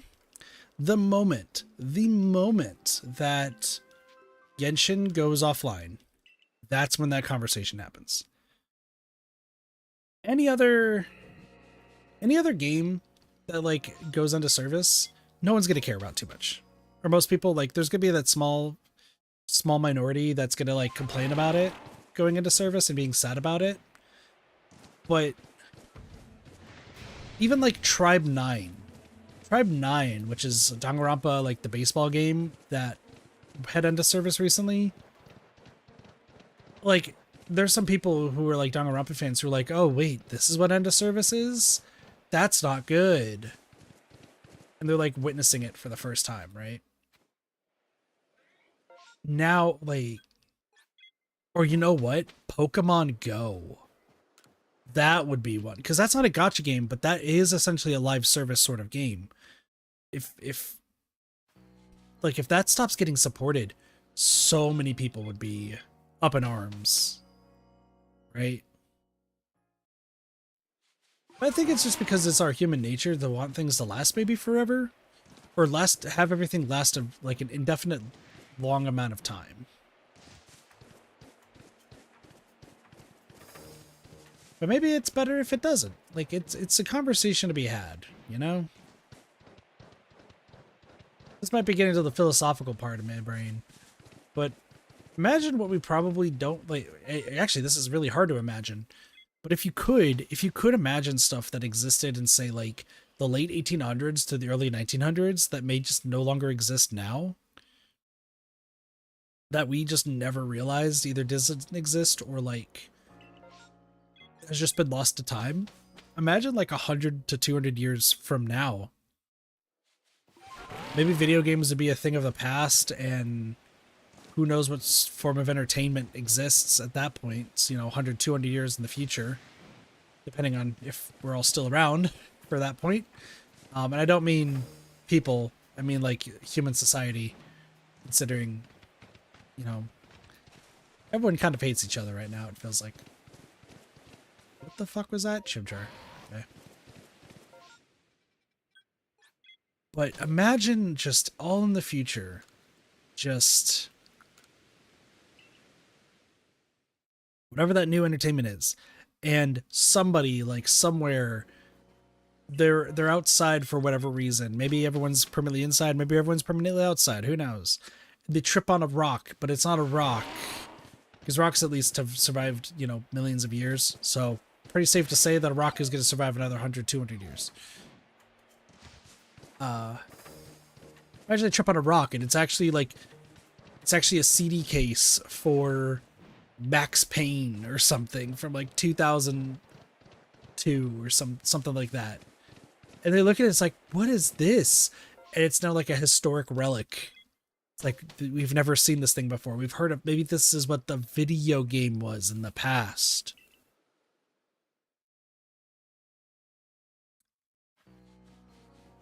Hard to quantify. The old cartoons, I try to think what future technology or function look like. It's either extremely close or very far off. That's true. But that's something else that I wanted to talk about as well is, sorry, y'all know me. I talk a lot and I will jump from conversation to conversation. Just how my brain rolls. Future technology. Blossy, that's a perfect statement, because so once again, I've been watching Death Battle a whole lot, and they, you know, they have to talk about the power numbers and how fast somebody moves, how strong somebody is. They're throwing around numbers, and the reason why it equates to what Blossy said is future technology. It's something that like they're just guessing from the past, but is like inquantifiable and like something that they can't even like perceive as being properly correct or incorrect of what their estimate is for future tech. But compare that to like the Death Battle like numbers. So this one's been around for a while, so I feel a little bit better like spoiling it. I think it's the Goku versus Superman, the third one, where like, oh, Superman, he just flew through are you? Yeah, okay. He flew past three universes or something like that. Like man flew for an insanely, like, in the span of 5 seconds, he flew across 3 universes. How do you quantify that, and how do you even like How do you understand that? You just got told that somebody flew across 3 universes of length in 5 seconds. And this is hyperbolic, but like this is just suiting my point. Can you imagine that? No. You're just told that, and you're just told to accept it. And you're like, how do I just blink and they're already there? Like, how does this happen? It's inquantifiable, and it just messes with your mind. And I think that's what like people who were making cartoons in the past had to think, is like, this is probably what the future is going to be like, but I can't exactly quantify like if it actually is the case or not. And then I think of like, there's I rewatched Galactus versus Unicron, and in the fight, not only are they picking up planets and just chucking them at each other, which like, how do you even like wrap your mind around that? Like, you're so insignificantly small that if somebody who is like Galactus or Unicron, who are planet destroyers, decided one day to grab our planet and just chuck them, we'd all die. Like, we'd be dead within an instant. Imagine just one day, you're just like walking your dog down the road, and the next you're just straight up dead with everyone else because some giant universe destroyer walked up and just ate faster than your brain can comprehend what just happened. Like, I know it's just like you look around the horizon and you just see like the giant form of like somebody about to like Galactus or something, which wouldn't be the case. Like, you would just see, you'd probably see like just a small portion of him because of how massive he is. Like, you wouldn't be able to see his entire like face. There's some people who wouldn't see him at all, and there's others who would probably see like maybe his teeth and be like, what the fuck is that in our sky? And then somebody who's in like the space station would be able to get a better look and be like, oh, that's a person about to eat our planet. Congratulations, you four. You're the only surviving humans left because you're on the fucking space station. Oh yeah, there's a lot of superpowers that like just don't make sense logically. But like, that's the cool thing, is like, fiction is fiction, so you're supposed to just shut your brain off and just enjoy the fiction. But I do like to turn my brain on and just consider this, but like, there is some like real truth to it. Cause like, we don't know what's out in the world. Welcome to Space Talk with Kit. We don't know what's out there in the world. We don't know like who's out there, if there's somebody who's just casually walking through space who's just destroying planets willy-nilly. Heck, in the Galactus versus Unicron fight, they freaking pick up galaxies. Like, they pick up a galaxy as if it's a goddamn yo-yo. Like, how do you comprehend that? I'm picking up the soda can and they're picking up a galaxy. All of those people are dead. Every living creature, alien, whatever, in that galaxy, gone. When they're chucking planets at them, like they first like go to Earth. The moment that Unicron shows up and just touches Earth, they're all dead. Like, literally everybody on Earth is dead. That whatever Earth that was, gone. And sure, I'm giving some people some existential like fear. Keep in mind, like, the likelihood of this happening, extremely infinitesimally small chance, because there's never been proof of like anything like that exists that's big that can just destroy everything. But also, if it makes you feel any better, I imagine that it would be like purely painless. Like, it would essentially be like a light turns off, right? Like, Galactus comes, eats Earth, and then like one chomp, like, it's just instant. You're not feeling any pain. Like, it's just gone. Like, he's just decided, yep, planet's eaten, and everybody on it had the quickest.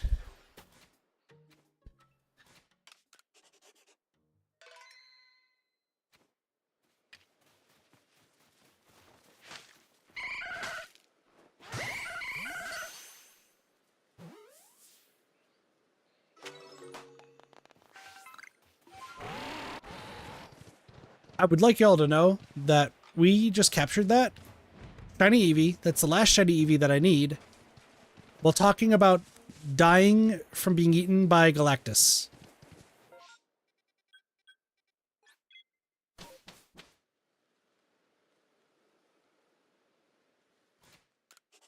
What a description. What a thing to say. Who said I would let the Planet Eater eat my planet? Don't you love Existential Crisis? Kanzai, welcome to my streams. I know you hear me in like Discord quite a lot of just like the random jargon that goes through my head. Welcome to my streams where literally you're just giving me a platform to just talk about whatever comes to my brain.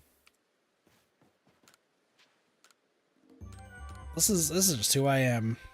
My brain just goes from one point to another. I probably have ADHD of some kind. So, also hi Cassie.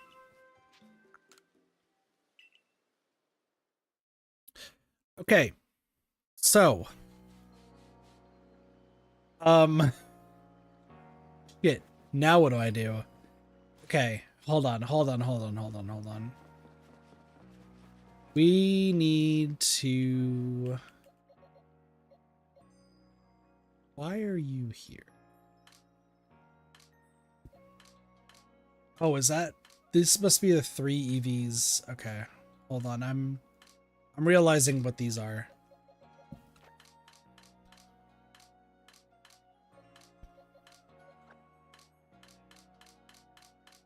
Well, that didn't take too long.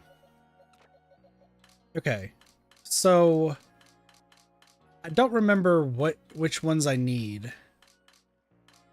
Let me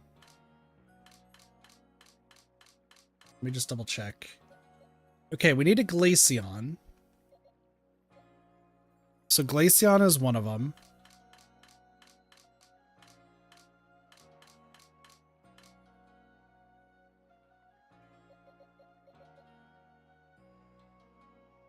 Okay, Umbreon's another.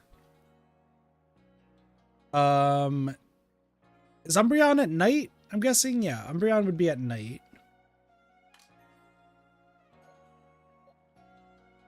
Let me move these around real quick. Do I just need a regular Eevee? Is that what this... Why are you level 52, by the way? When did that happen? I don't know why you're level 52. Okay. Oh, you... Why are you such a high... Because I caught it... Oh, never mind. I understand. Let me change your moves, because you need to make sure you don't have Baby Doll Eyes. Quick attack.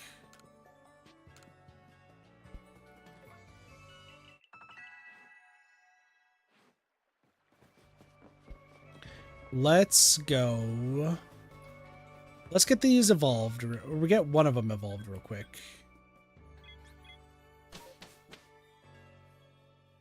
We'll get one evolved at the Ice Stone.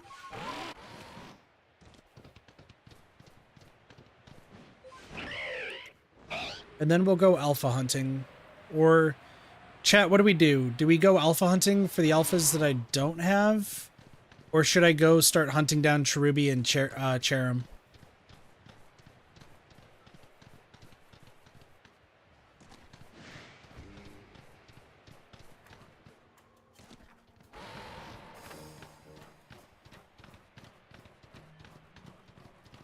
Depends on what there is.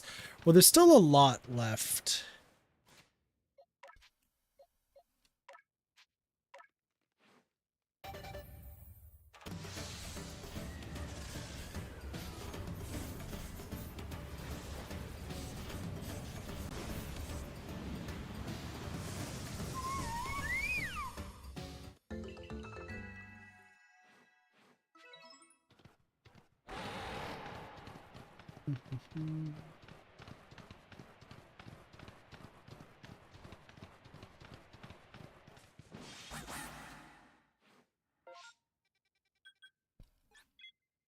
Also, I need to name these, and I need to name and also get the get their stats up.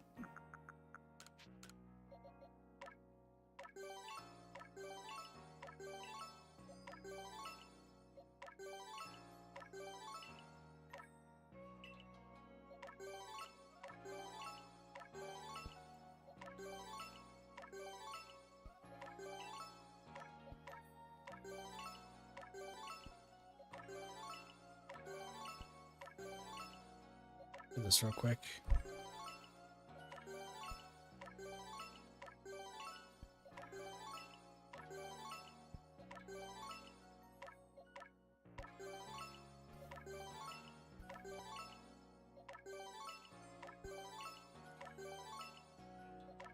We'll get the level 52 one to become Umbreon. That one shouldn't be too hard to do.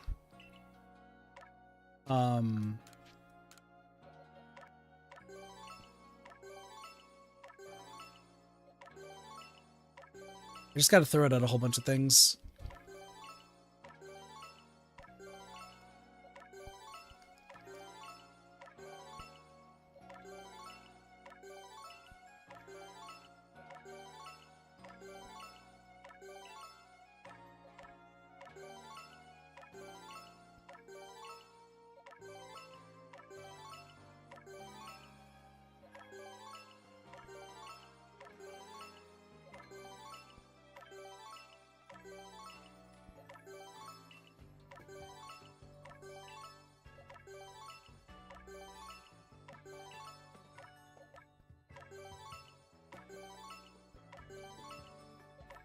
This shouldn't be that bad, though.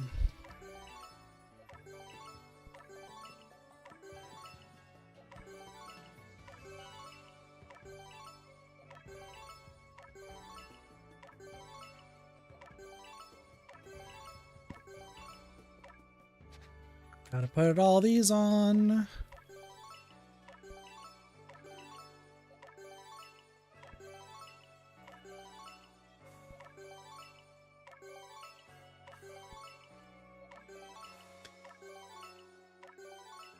Okay, what else do I need to do is, I guess, the question.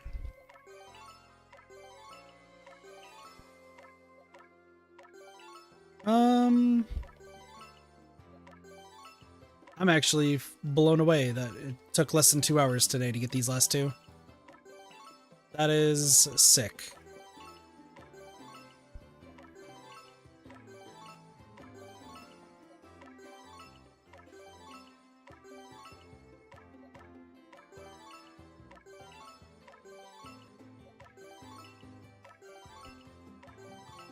I mean, I guess Cherubi would be my next best bet. Also,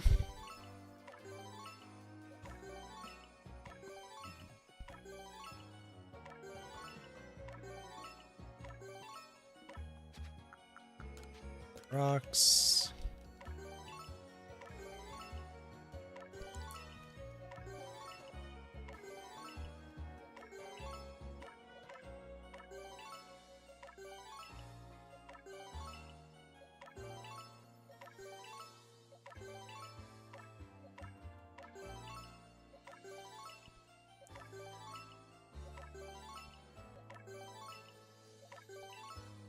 Okay, so that's all good.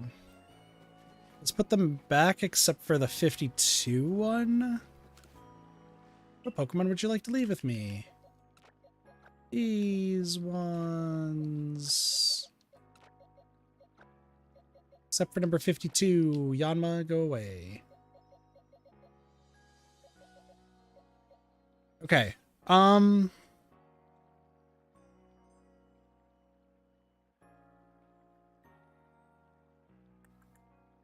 I'm like taking a look here. I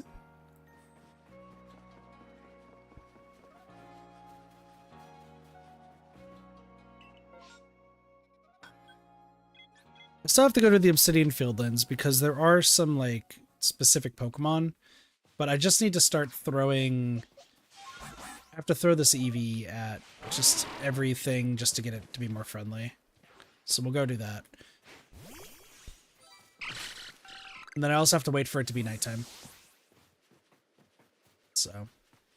Goodbye, birds! Fly away! Also gotta make sure I don't run into, Okay. While we're at it, I need to really think of what we're gonna do for Cassie. How long are you going to be here?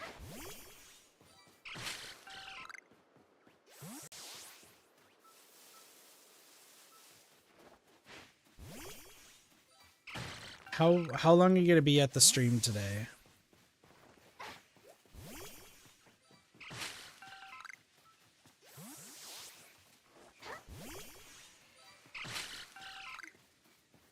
You don't know.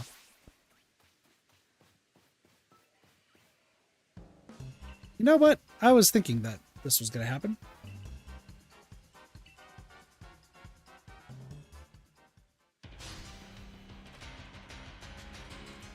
Glad that she's here.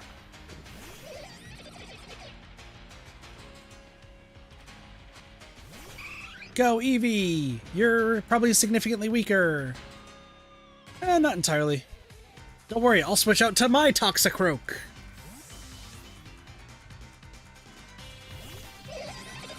My Toxicroak's better than yours, because it knows Mud Bomb.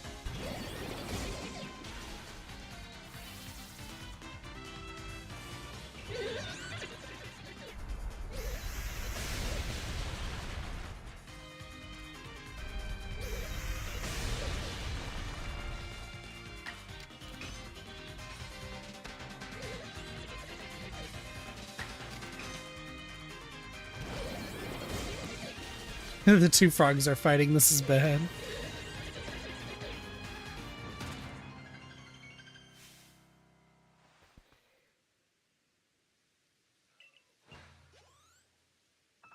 Piece of cake. Toxicroak's level 80. I don't need to use Toxicroak anymore.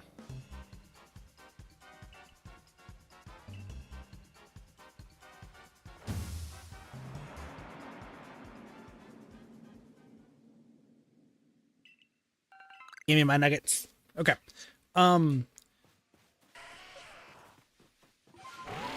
If you don't mind, Bloss, or like anyone could do this. What a bee. If you think about it, everyone's a frog. That's true. Okay. If somebody can, it's going to be mostly on Twitch because I don't think you can do it for YouTube.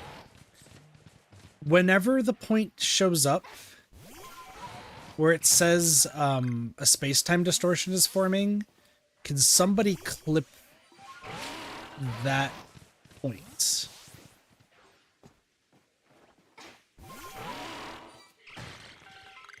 So here is my hypothesis in something.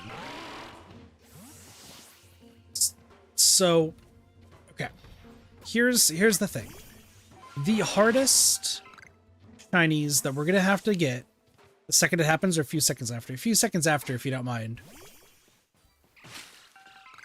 But here's the gist, okay? We have some shinies that can only be gotten in space-time distortions.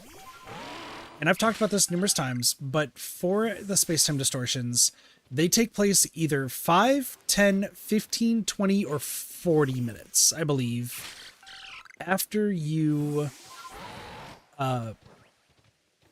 enter an area. The timer resets when you go to sleep or rest and to heal your Pokemon, and the timer pauses when you're in battle. No longer have Mega Monies? Nice. So, since there is a chance for it to happen in like multiple different iterations, I have 3 options. At least that I can think of. The first option is that in order to get those shinies, I will sit here, stare at the screen, and wait for the space-time distortion text to show up in the same area, and I just sit there for... Do I have an Alpha Baneri? I don't. Hello.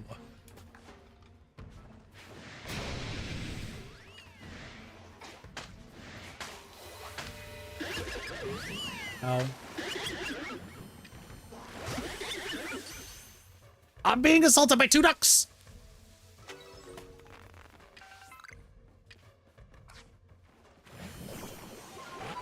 I'm being assaulted by 2 ducks! Run! Okay, anyway, where was I at? Oh yeah. Space-time distortions. So option 1 is stare at the space-time distortion for like however long when it shows up and just stare at the screen blankly. This would not be streamed because, let's be real, that would be super boring even for me to just sit here staring at a screen waiting for space-time distortion to show up. Then we have 10 minutes to do the distortion and then we're done. That's the first idea. The second idea is if we can figure out how to trick the RNG to constantly give us the space-time distortion every 5 minutes, that would be a lot better, because that way we don't have to wait aimlessly for a ridiculous amount of time. We could just, like, we wait for 5 minutes, it shows up, we do it. We wait for 5 minutes, we show up, we do it. If we can consistently get the 5 minutes, that would be preferred. However, there is option 3, which is a hypothesis that I came up with. Do I know how to set it up or how to do it? No. But is there a possibility that it could work? Yes. That is setting up some sort of bot that will alert me with a sound alert whenever the text on screen shows that a space-time distortion is forming. Realistically, I think that is going to be the one that's the most likely to be done.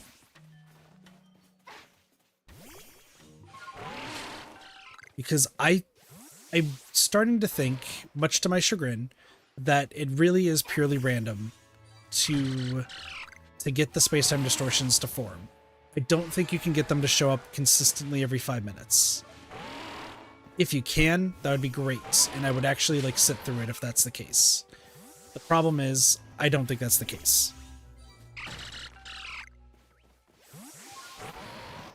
So, if I can get a screen cap of the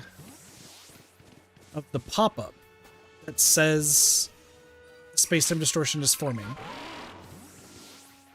then maybe I can get one of my friends to help me create something that would like look at the screen, wait for a certain pixel to change color to show that the space-time distortion is forming, and then we do that.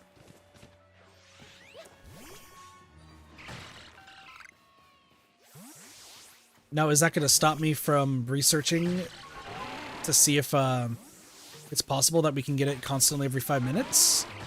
No. But let's be real, like, what's going to be the easier option here?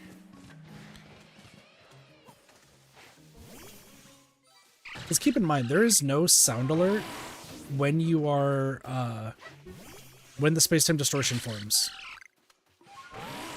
And that's the thing that's really, like, soul-crushing, is as much as I'm patient and fine waiting for things to happen, I think it's a waste of time, even on a content standpoint, to just stare at a screen blankly for 40 minutes in hopes that something happens. That's wasting 40 minutes, and even if I, like, look away for a second, that could mean that I just missed the space-time distortion forming.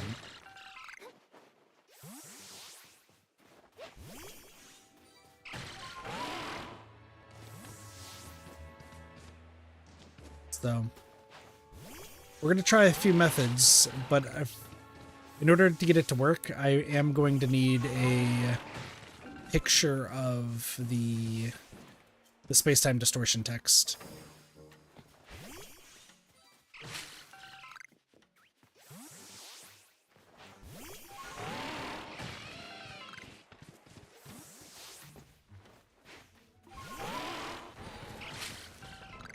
I don't have any other option. have any other good options. Because here's what my like idea would be, is if we can get the bot to work, right? If we can get a bot to work, I could play like Dead by Daylight or like some other PC game, and then when the bot goes off, that tells me that, oh, a space-time distortion is forming, and then we can focus on that for a little bit, or I can at least pause the game to get into position, you know?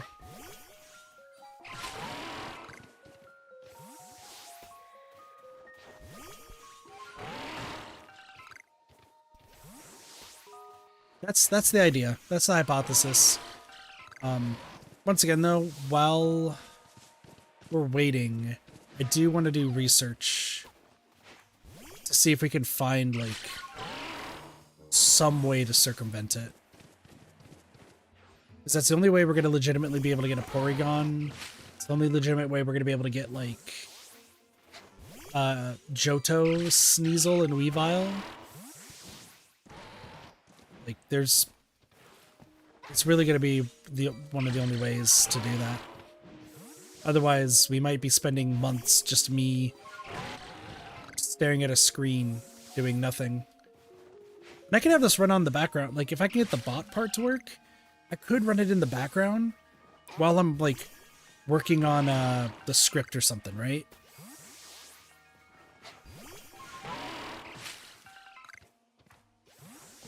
By the way, if anyone's wondering why I've been collecting items while we've been talking, it's because I need to raise the friendship up with this Eevee. And the best way to do that is to throw items, or throw it at items, excuse me. So I give it about, like, 5 more before friendship raises.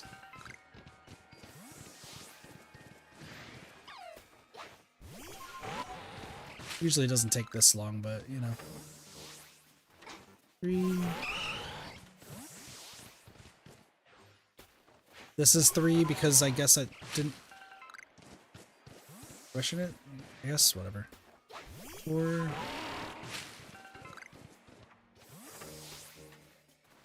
5. That should be it. It could be a little bit more, but nope, still a little bit more. How many over? 1, 2.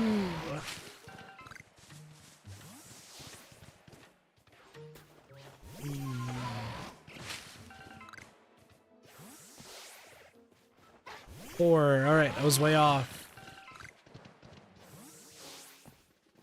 5. 6. 7. It's about to be daytime. 8.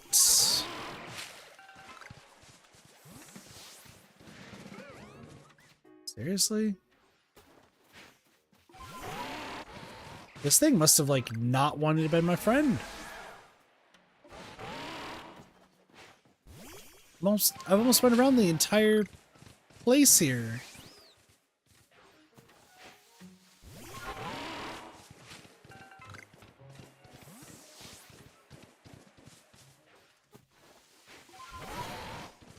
I do also have to get a Heracross. I was thinking about trying to get like an Alpha Heracross.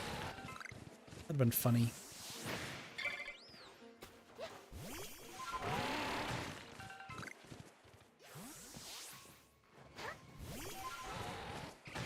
Also, when the ducks were about to get me, I was thinking that Sparks was sending the ducks after me. Sparks is hunting me down. Sparkertons. Oh, when the sparks go marching. I guess actually when I've done this with the Eevees in the past, they level up, and the leveling up also probably gives a boost. Probably something else to consider.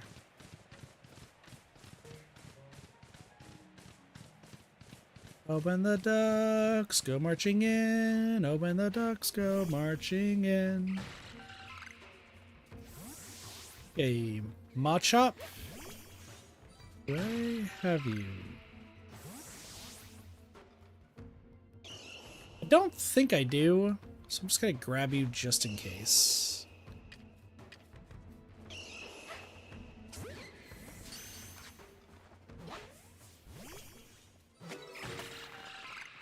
Sparks is actually in sniper position. Can't escape Sparks. That's fair. There we go. Let's make sure it's nighttime. I don't know if you can tell, it's very clearly not nighttime. I don't want to sleep because that's going to reset the time.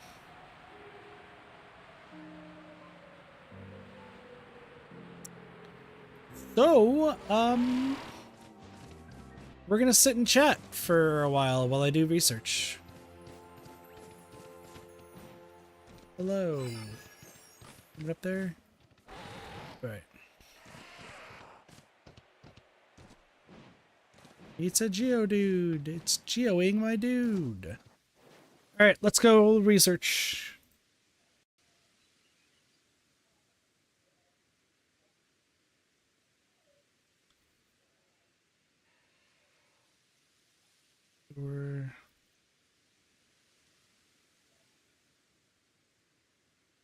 Manipulation.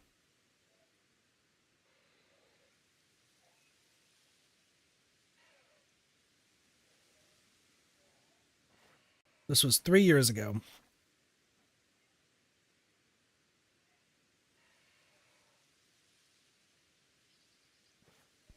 Also, I hope that y'all are paying attention to the stream when the thing pops up, because I'm going to be looking at a different screen just to read like what it could be.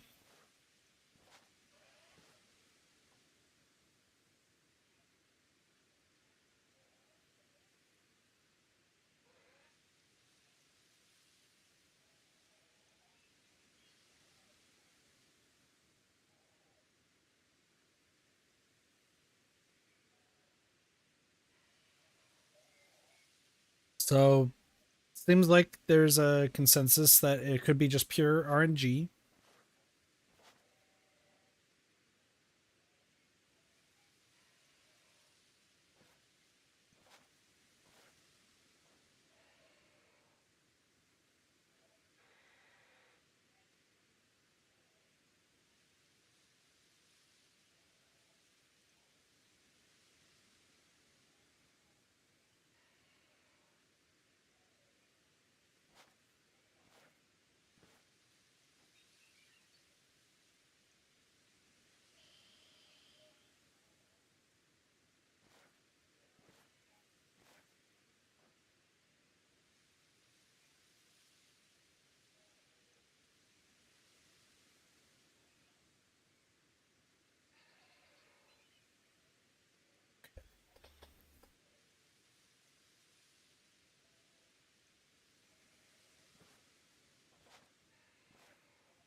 Okay, so these people I'm reading are just confused, but this was 4 years ago, so I guess it makes sense.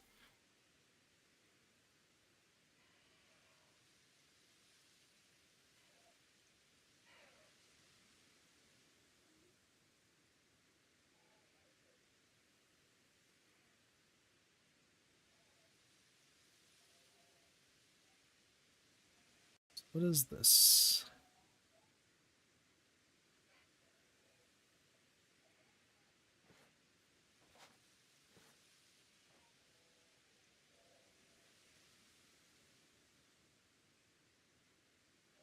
Ooh, this might be interesting. Hold on. Sorry, I'm double checking because I don't know if y'all are also paying attention to the top. I don't even know how many people are here.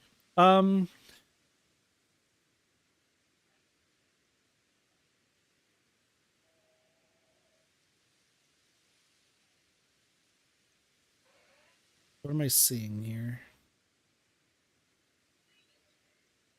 Interesting.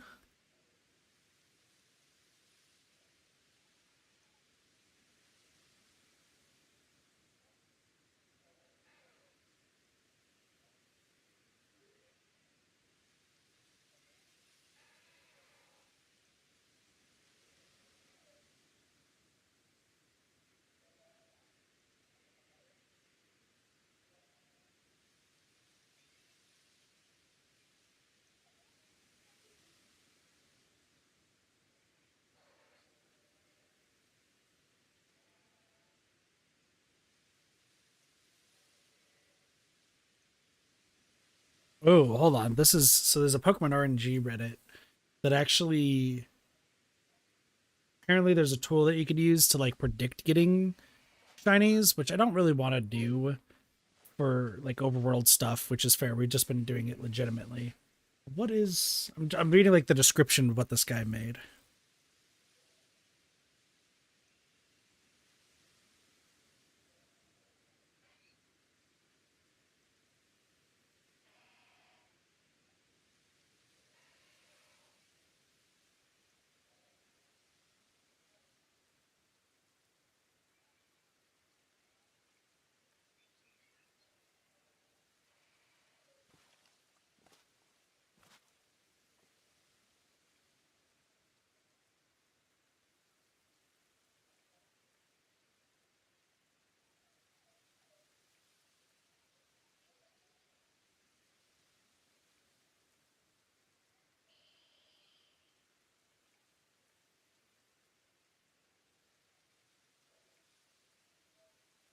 Okay, so this person been updating like a it's an RNG manipulation tool to find shinies, but that's it. And there's just amazing stuff.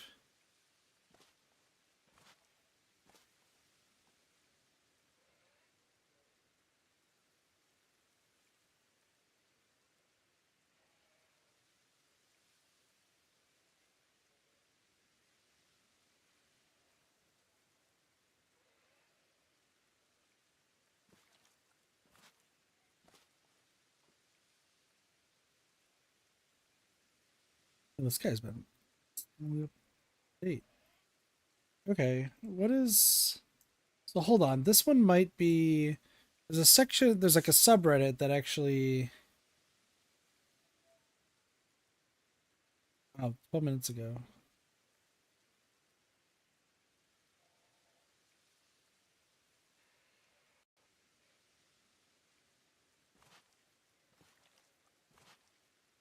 Okay, so RNG manipulation, a lot of stuff.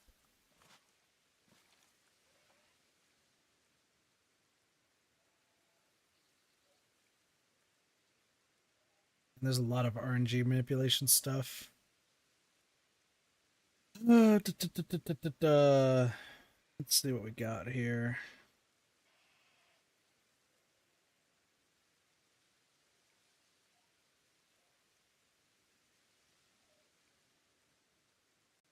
What is this?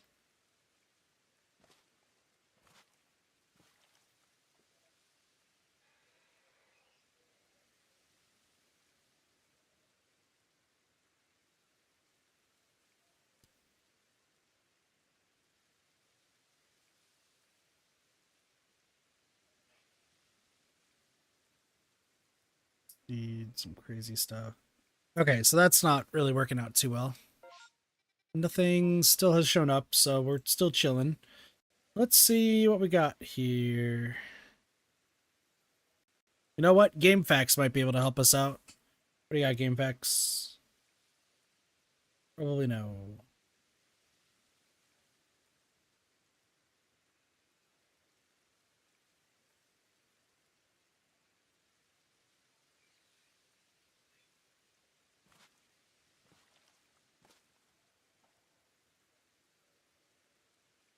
Uh, d- d- d- uh, There's so much misinformation too on all these sites. God dang it.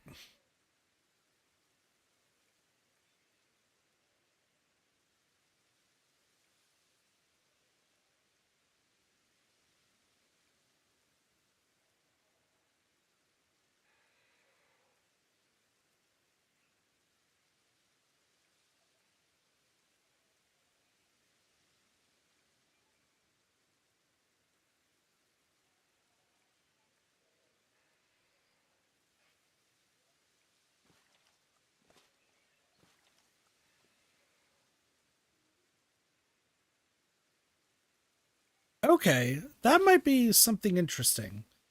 So there's people, talking about like save skimming like the space-time distortions. We already know from the stream that you can't do that. But I have Because there's so many people who are like trying to explain how space-time distortions work. And like, you know, people are assuming one thing, people are assuming something else. And I'm reading this, and it seems like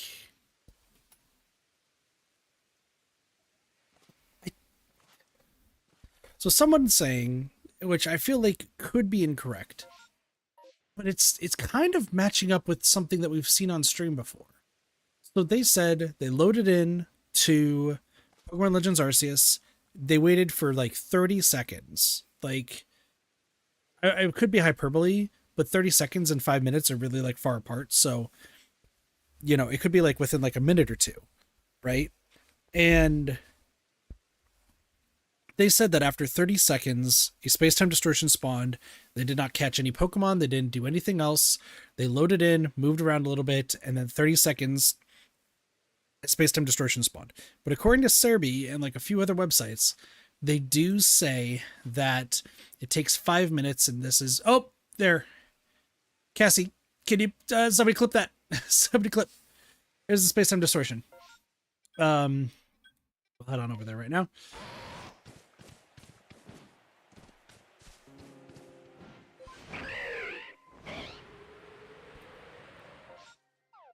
Oops. I don't have the thing pulled up right now, so I'm just gonna hope that Cassie, picturing a sheeple leaning towards the screen, looking at it intently.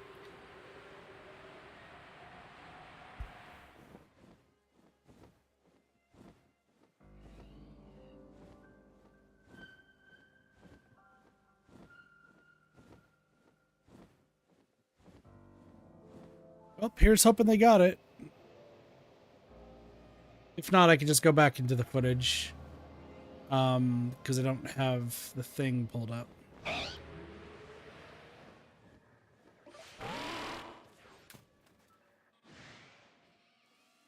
Oops. Does this work?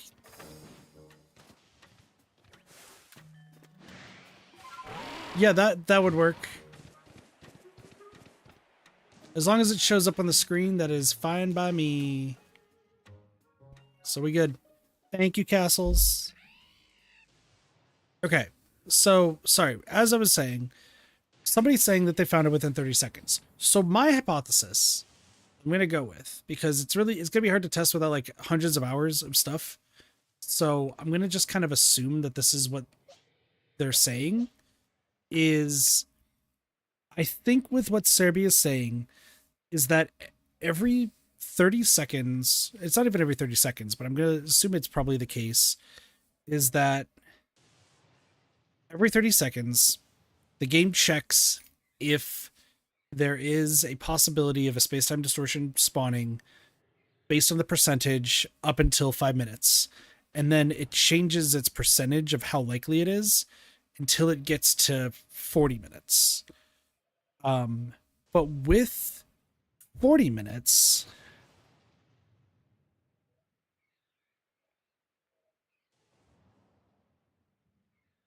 sorry, I just saw, sorry, I'll talk about that in a moment. I think I saw 40% was like 100% chance of spawning, but it might be something like 90 point something, and it just feels like a few hours. But I do think that after 40 minutes, it is guaranteed to spawn, but it technically checks every 30 seconds until it gets to that point. Really, it's going to be idling. So I think really the best way to do this is either idling and staring at the screen for long periods of time, and or using a bot to check the color gradient of the text to alert me whenever it's about to happen. That's my hypothesis. We'll go from there. The thing I was laughing at is when I was like pulling up like more information, the Google like AI overview thing like popped up being like, yo, here's just some quick information. It's like, oh, cool, thanks. They labeled the space-time distortions as STDs. saying if you want to find an STD, and it's like, no, no, no, you're not getting STDs in Pokemon. Let's stop. Just call them space-time distortions. Don't abbreviate it. Well, because it's S. I do not want to find that. I don't think anyone wants to.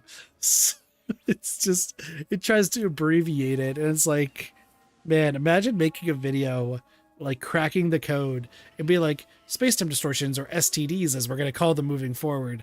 And for like 45 minutes of breaking down the RNG, you're just calling spacetime distortions STDs. It's so funny. That's so funny.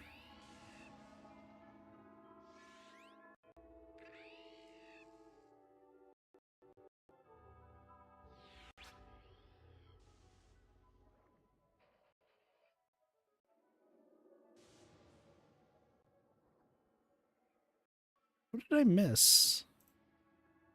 Didn't Echo go live and I just missed that again too?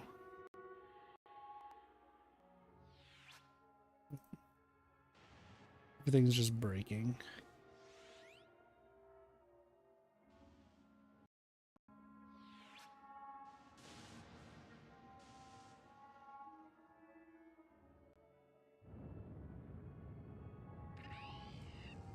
That makes sense. Okay.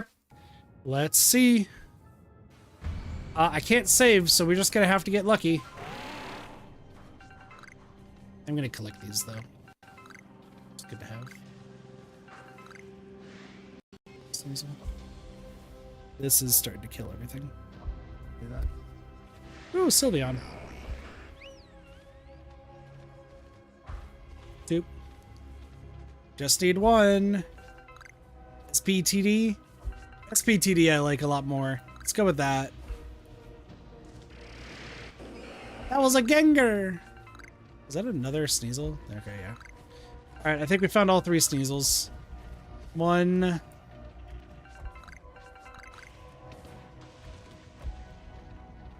Two.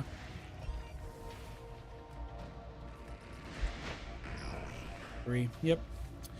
Nothing.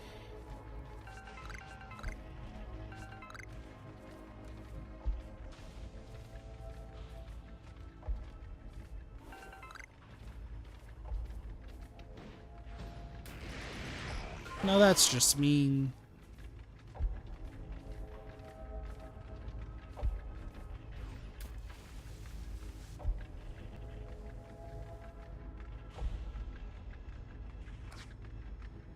Okay, we just gotta chill. We just gotta chill.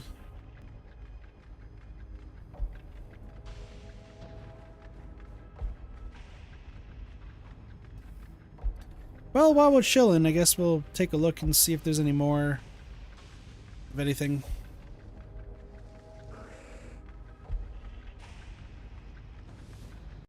Dos.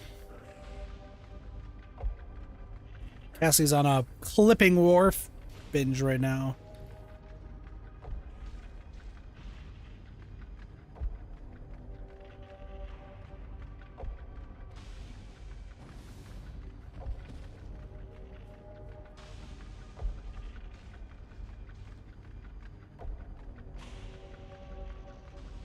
Look at the chonker!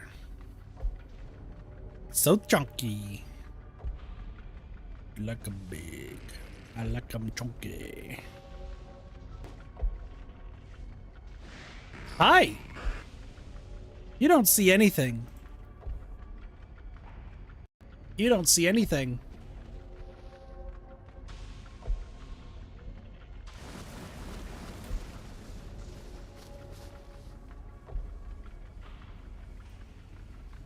I told you.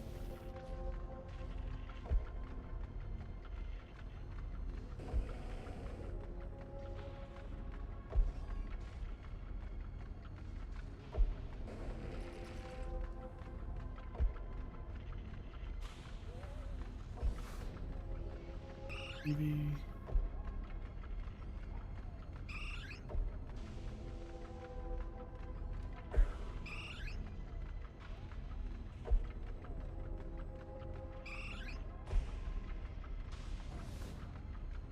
Okay, maybe it's just actually random.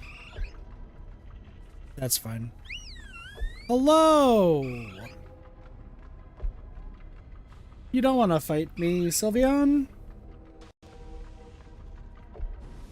Probably. You snatch that one? Go for it.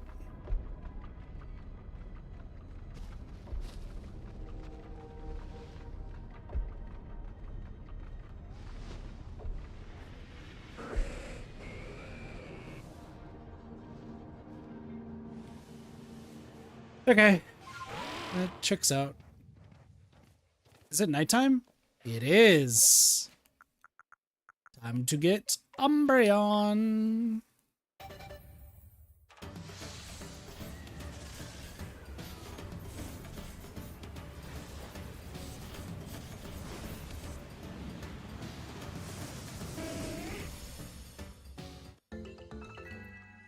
Let's go!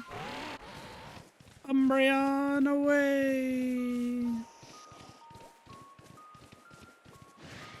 I don't know why I'm running. I should just teleport. Okay, so here's the thing. We're gonna go back to Jubilife. Care to report? Yeah. Right off of Baneri, now from a chop. What a bit.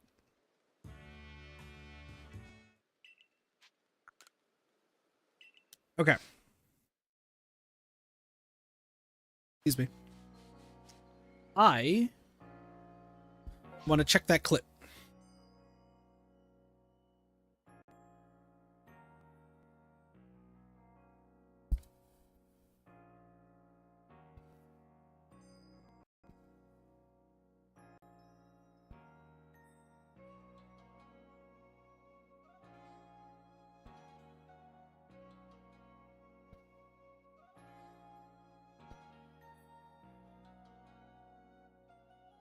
No, as long as it's on there.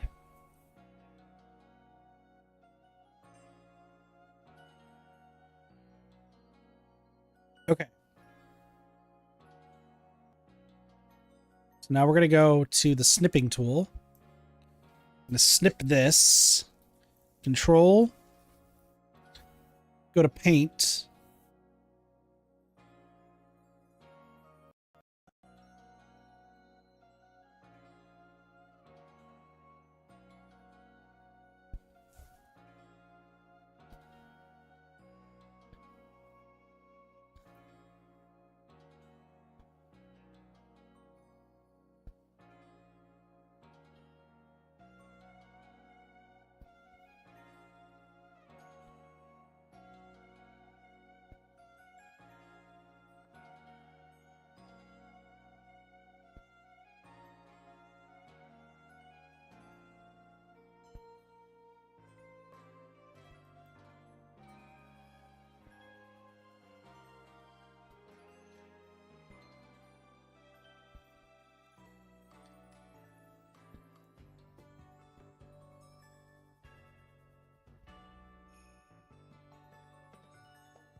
Okay, we got good news. I got good news. I have good news. It stays in the same spot. Okay, this is actually huge news. I'm actually going to use the front gate text to demonstrate. So, the text on the screen right now that says front gate, same with missions and requests. Any text that's on here goes to the topmost layer of what's being shown.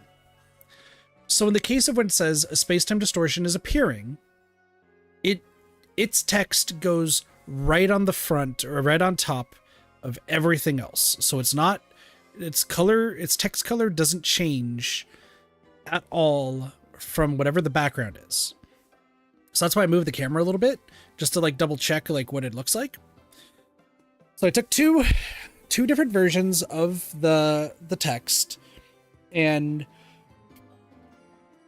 pulled it up, right?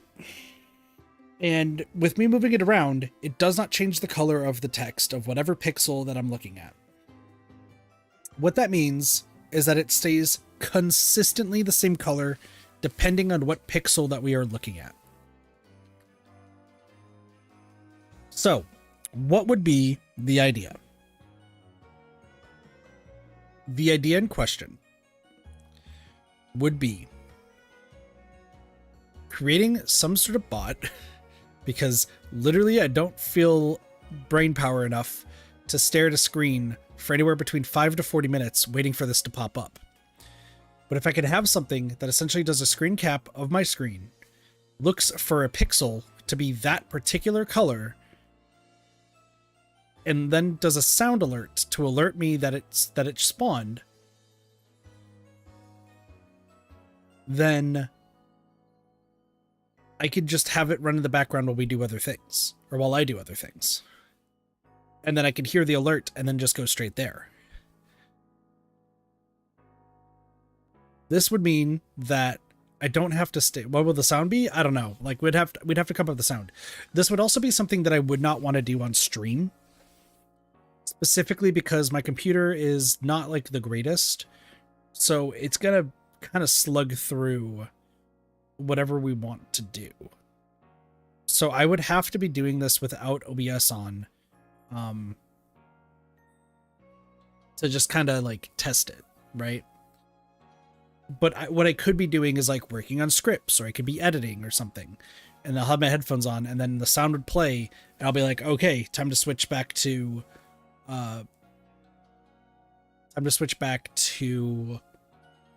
whatever it's called, to Legends Arceus. Now, there is one thing that we need to consider, and we will actually see this here shortly. Because technically it needs to look for 2 colors in the same spot. And we'll see what I mean here in a moment, but it needs to look for 2 different colors, and as long as one of those 2 colors is what shows up, then that would be what we were looking for. The problem is figuring out what that second color is a lot more difficult were it not for the fact that we're recording, because I could just print screen and then go from there.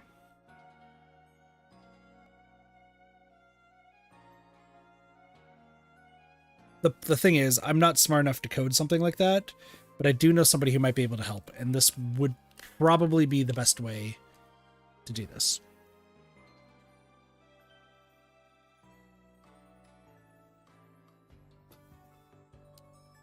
Because otherwise, I would like to reiterate that if we don't do something like this to make it easier, I'm literally going to have to sit in here for maybe like 4 to 6 hours a day, just staring at the screen, not moving, not doing anything until it pops up. And there's other things that I want to get done, so I don't think I really want to do something like that.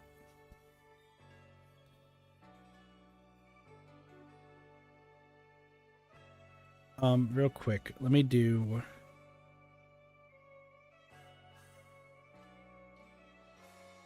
this.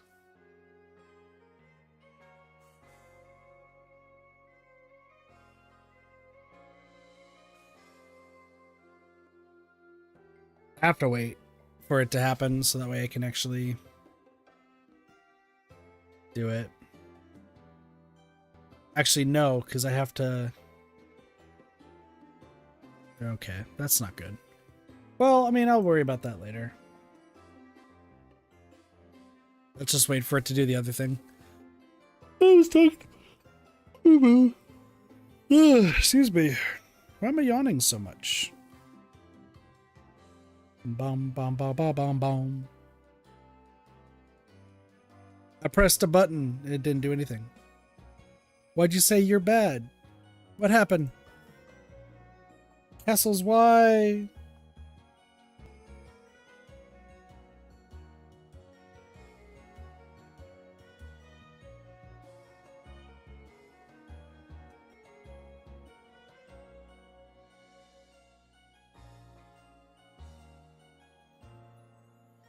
Got you yawning?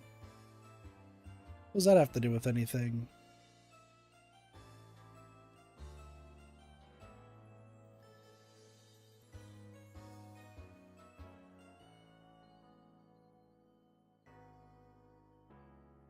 Essie hit me with that SMH. SMH castles, SMH.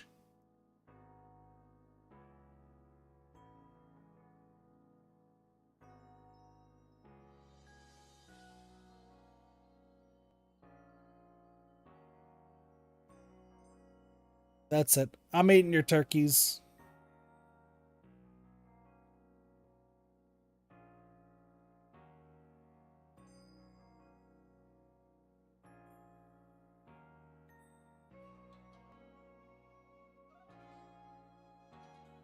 Thank God it wasn't the gravy. That's what the turkeys are being eaten with.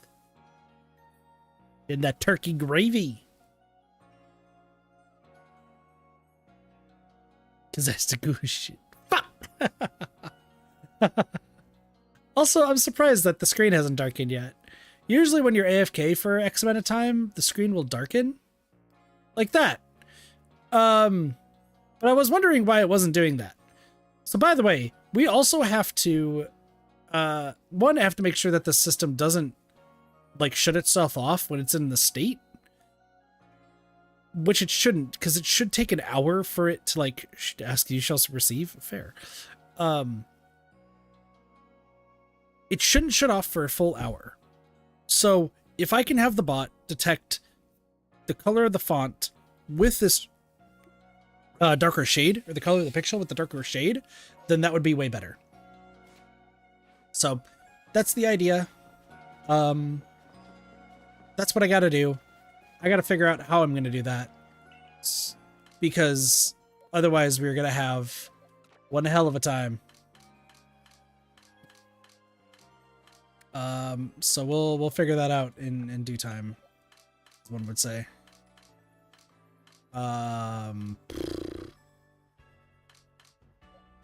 This is gonna be fun, as the kids say. Also, Machop. Machop. And there's a Baneri somewhere. This one, the big bunny. Big Banui.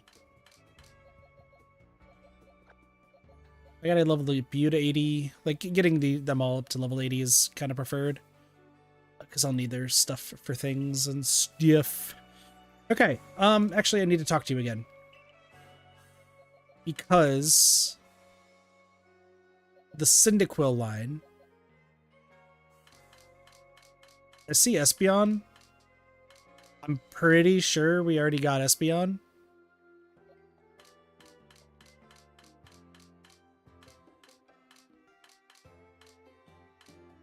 But what if we didn't, though?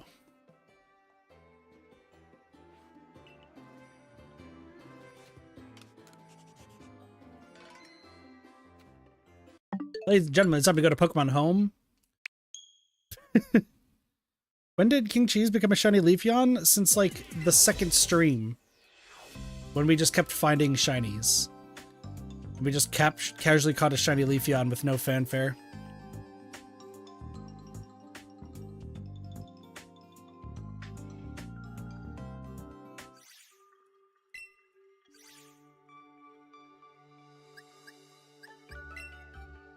Thank you, Castles. All right.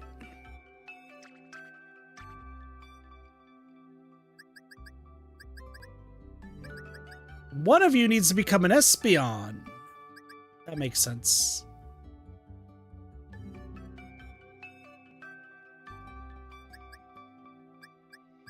By the way, we are naming everything. What? What the fuck was that name? I don't know. What? I come up with some great names. I don't know what you're talking about.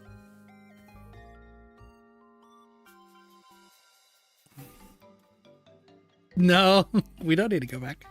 We don't need to go back. We don't need to go back. Cyndaquil? Quilava? Typhlosion. No, we don't need to. We don't need to. We don't need to.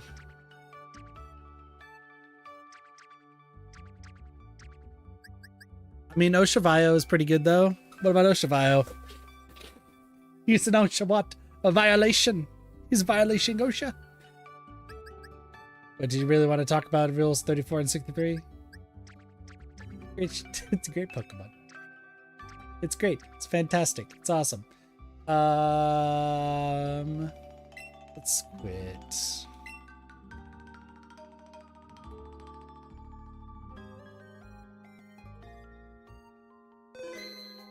Your box has been saved! Back to Arceus. Alright, let's write down which Pokemon I need.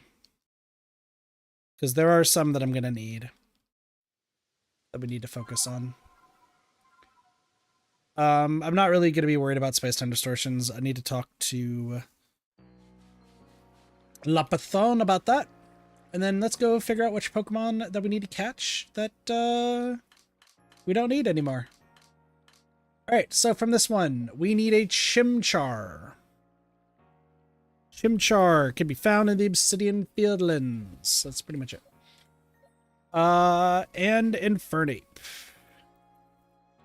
By the way, so essentially anything that comes from Cheeseball Dude, there's a very real chance that they're hacked. So, we also need a Baneri. Cherubi and Cherim. We do need a Cherim as well. Let's check these other ones. Suspicious. Yeah, I'm being called out. I knew that. We also need a Heracross.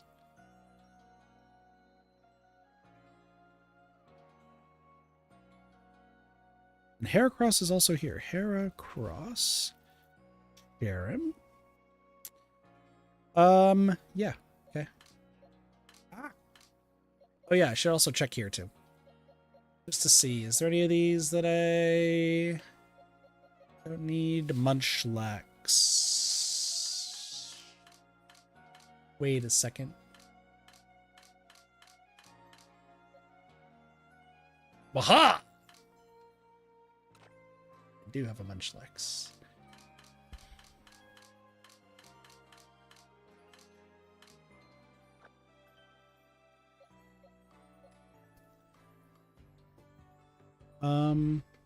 I actually think I have another Stantler, don't I? Didn't I catch another Stantler? Yes, we did. I caught a Werdare. His kit knows what to do. Velika. So that's all the Velikas here. So we can actually move forward with this. Once I level up some peeps. But that one can be recorded. Let's see what we got here. Heracross. Excuse me, Gastrodon. Pink. I mean, it's also the Cobalt Coastline, so Gastrodon. No, that's blue in that one. Never mind. Well, the pink one's there. What else do we need? Volca. What do the 10s mean? That means they're maxed EVs. King growth. Which is also here. They're all good. We got all these. I just want to make sure. Cool. Stunky. Stunky's in the Crimson Mirelands. I don't know if you're in anything else. Don't worry about you later. Gumi. Gumi is there. Gumi is there, and also here. So there are more that I have to catch. An Onyx? You kidding me? I gotta catch an Onyx? Where the fuck is Onyx? I mean, I guess Onyx is right there. But also Onyx is right there. Is Onyx in the Cobalt Coastlands? I don't think so. Steelix is in Cornut though. That's good. Alright, what other ones do we need? Okay, I know that one says Terran, but we do actually have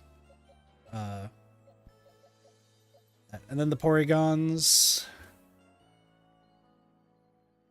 Let's just One row below, one row below, one row below, one row below.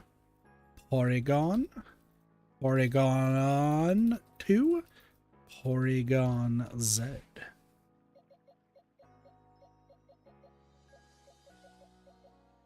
Bonsly. Bonsly, some Crimson. And then I think it's only from Crimson Marlins, probably. And then Lickitung. Lickitung. Lickitung. I think. Apparently there's still a lot more that I need to catch. I wouldn't say lazy, it's just there's others that we need to catch. What's a Lickitung do? Goes in and out and in and out. Sorry, what? Bro can finish ice cream in one lick. There. Magabee.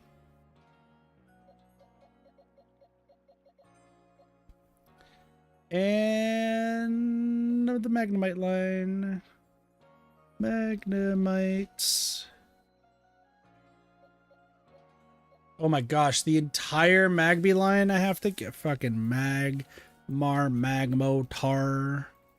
Magmotar. If you're wondering about the in and out thing, that was from whatever it's called. Robo Pass. From whose line is it anyway? Great one. Oh my gosh, the Gibble line. Gibble. Gabite. Garchomp. Gibble. Gabite. Garchomp. Are there any ones that like don't? Sorry, I need to just double check to make sure that there's no like non-shinies I missed. Shingling. Shingling. Shingling. Nope. Alright. Weavile is from here. A Clefable? Damn, Kit from the past. Kicking butt. That being said, we don't trust Kit from the past, so anyone's very curious about what that means. Kit from the past may have dabbled in some electronics, as they say. Okay, Cranidos, Shieldon, Bastiodon, Cranidos. Oh, they're already up there. Sick! Knows what he's doing. Eats me spinach. Cool. So that should be all of them. I don't remember if there's anything else. You probably not. I need 2 more Rotoms. Fuck my life. And I need a Johto Sneasel.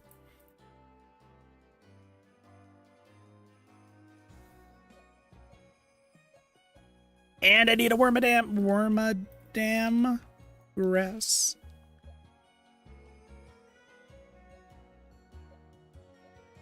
Alright, cool. This is Blossies. We still treasure Blossies. This one we don't trust. And then hit, with defects. What do you mean, wait? Is this a shiny Baneri? That is a shiny Baneri. Hold the phone. Fluffy, get out of there. We have a shiny Baneri. Put that in there. Can I hold the little hedgehog? Shaman, go for it.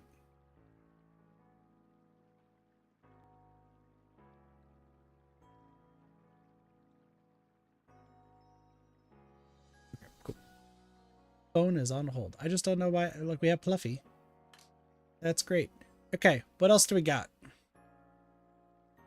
there anything else here that I need that we can put in its proper spot? This is a Finneon that I caught. Let's go. Finneon. We don't need. All right, plays are being made. You can hold the hedgehog. You can hold the shaman. That's fine. What else am I missing? In tank, that sucks, but whatever.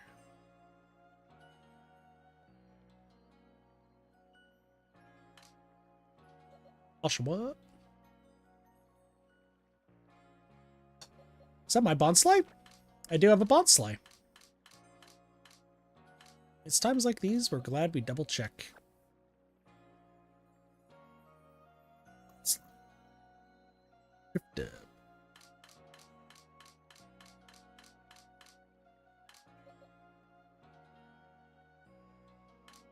I think we're Gooch. I think we're Gooch and La Hooch.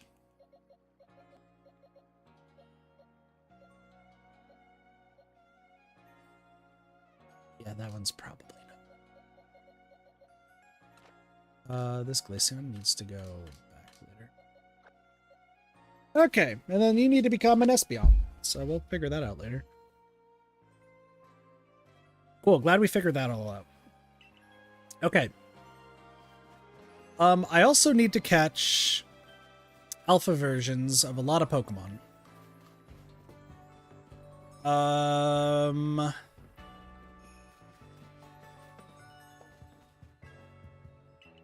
Some mass outbreaks.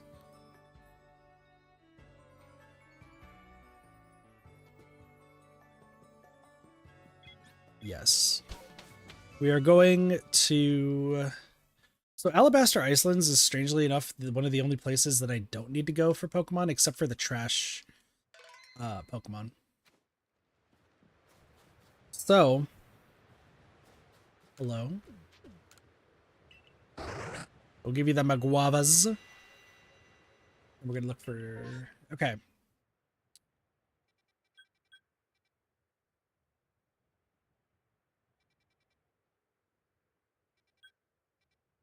Apparently Lickitung is here. That's cool.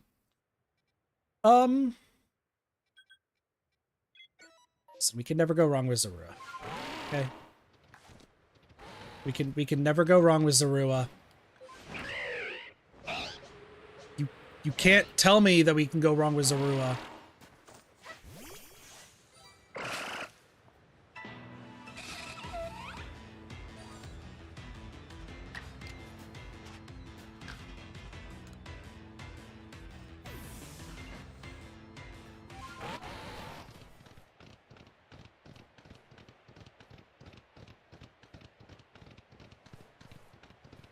So we're going to go around checking for things. I don't need a space-time distortion here.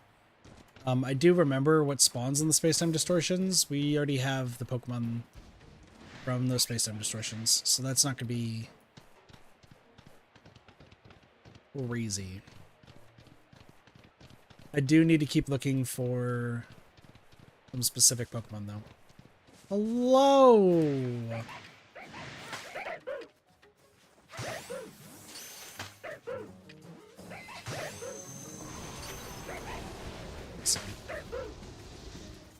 The more purple ones we get, the better.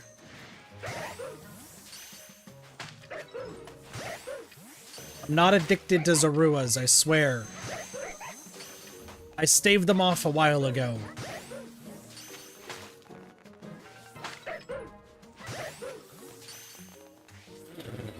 I'm not addicted to Zoruas.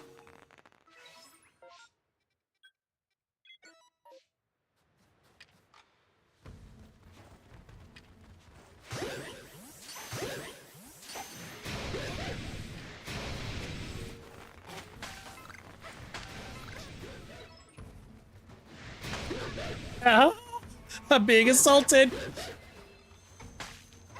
I'm being assaulted by big Pokemon.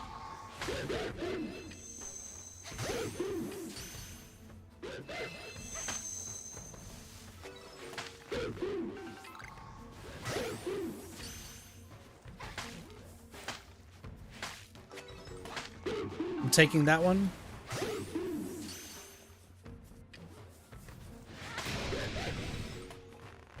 They're so adorable.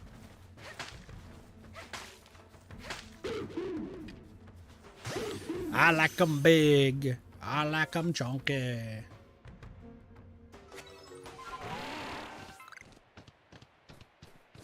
Now, as we head up here, we could find some gibbles and some gubbites. And by up here, I mean we could also go around this way. We could see a gabite. My character does look like him. Like Zorua. Hell yeah. I love Zorua. Let it be known. For those wondering what my favorite Pokemon is, it's Zorua. 10 out of 10 times.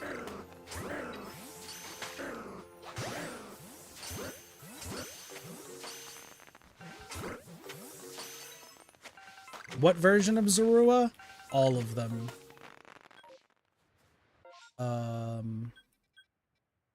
You can go for Vulpix.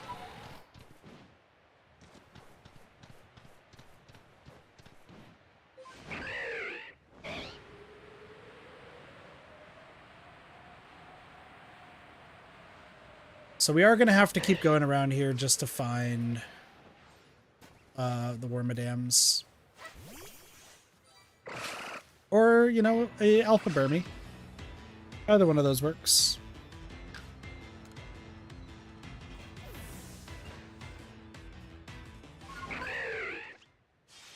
Nope! That was fine. You saw nothing.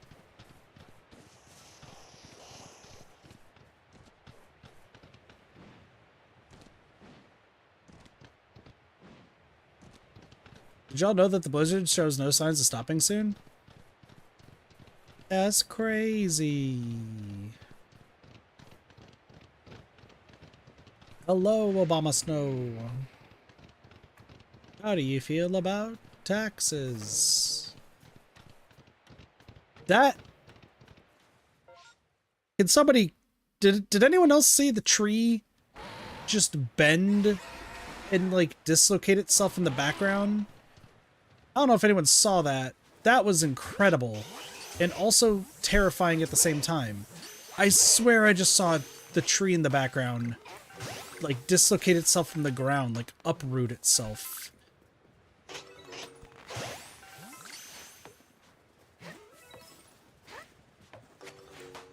Am I crazy? The answer is yes, but, like... That was... What did I just witness?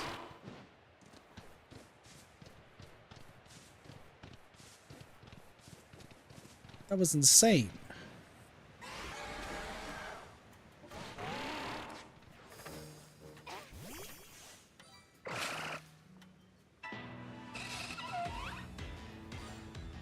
$1,000% in the nicest way possible. Don't worry, I get reminded on Minecraft at least once a week. Per person, actually. That I am insane.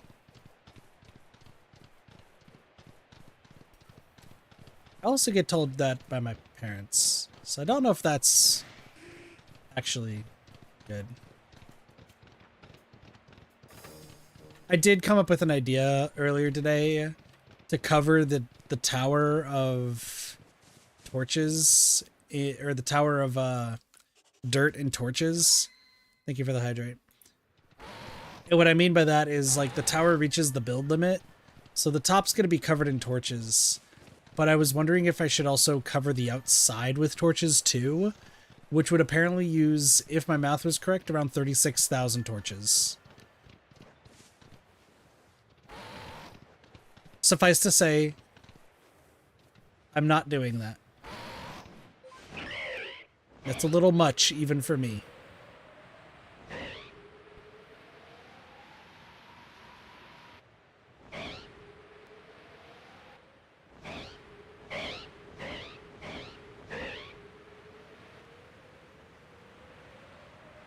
Stretch being redeemed.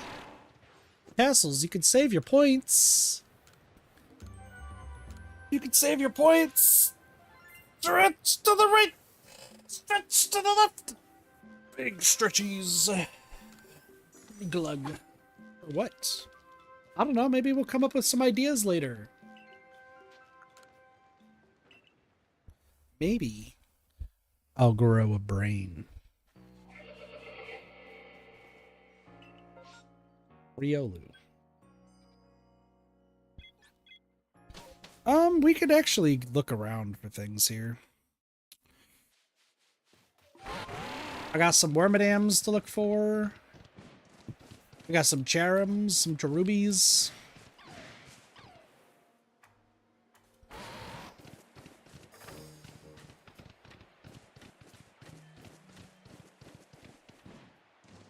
So it's just a matter of going from place to place, seeing what we can find, and marking them off the list. Because right now, it's more like... The Eevees were, like, going to be the hardest one. Everything else is going to be more or less, like, simple. I just got to go find proper path. Also, if they're an alpha, we're catching them just because we can. Personal bubble.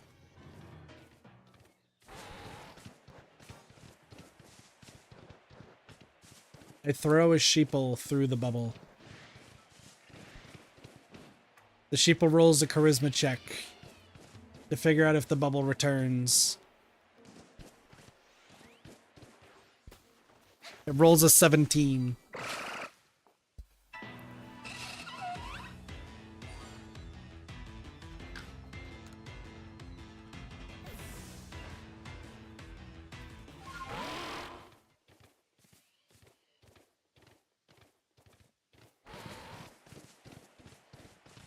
Did I win?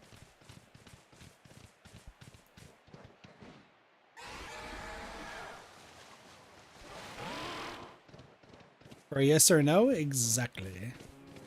That tree, for those who are wondering, is a combi. I do not need the combi. There's no Cherubies. Unfortunate.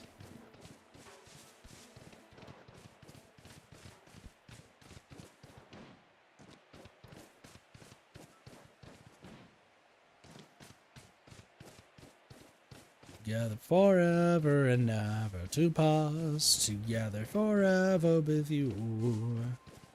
Don't you know I would move heaven and earth to be together forever with you. Together forever and ever to pass, together forever with you. Don't you know I would move heaven and earth, and I'm kicking a Paris in the tooth. Now to look for Burmese, everyone's favorite Pokemon of all time. Geodude.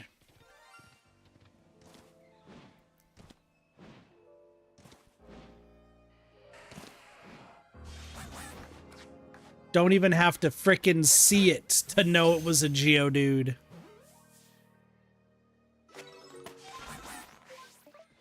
I just knew.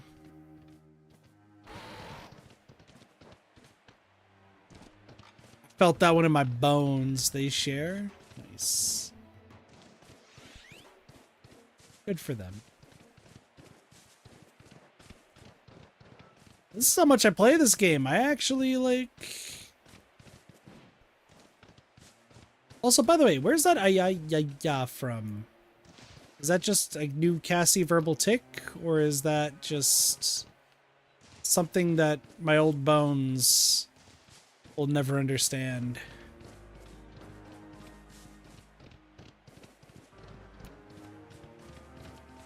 Back in my day, we laughed with a Jar Jar Jar, not an ay. Back in my day, we even had pants. Now everyone else goes out with those all newfangled joints. I can't believe it. They made shorts exist. It annoyed you before, and now it's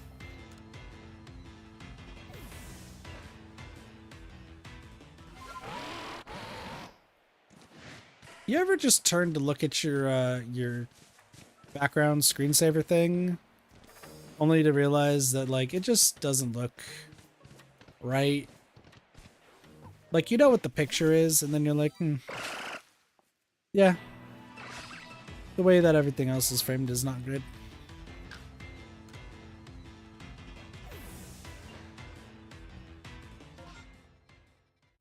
That's fine. Hello, I caught a Pokemon. Yeah, it's a shiny Geodude. Not what I need.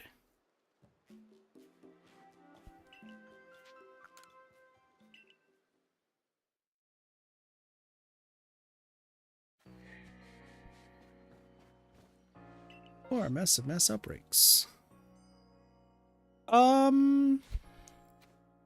Considering what a massive mass outbreaks we need, maybe we do both. Who knows? Hoo like a hoot hoot. Hoo like a hoot hoot. Hoot hoot like a hoot hoot. That's where we are.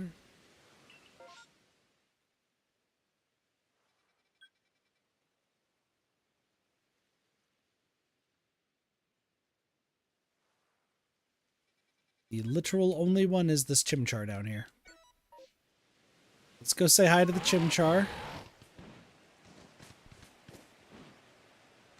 Let it be known, if the Chimchar or we don't find anything interesting, we'll go to the Cobalt Coastlands.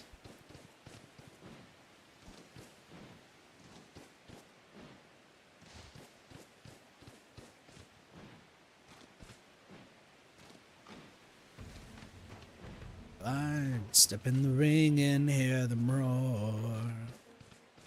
The crowd screams as we walk out to the floor. Gloves out, we're gonna rise up to the top. Screaming to spend the rest. We're gonna knock you out, we're gonna hear that count. We are the champions, we have to stay. I'm thinking of the song that I'm singing right now, and like, I know what the song is, and I know what the event is that the song was for. But I don't understand why it's being sung the way that it is. Does that make sense? Hello, I actually need you. So it's a song called Claymore. For the fight for the event called Claymore in Nikkei. I know, very creative. Here's the thing. Claymore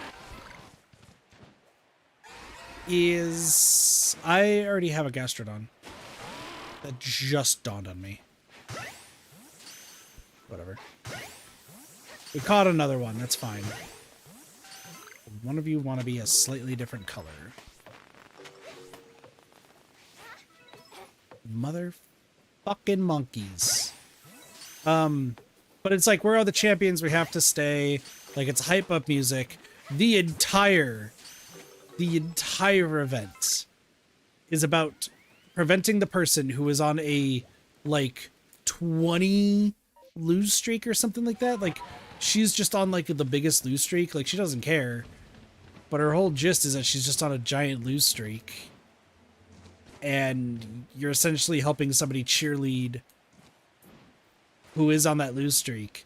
So why are we talking about where the champions we have to stay when girls not even won a single match? Like, I don't think that's how that works. It's a good song, though.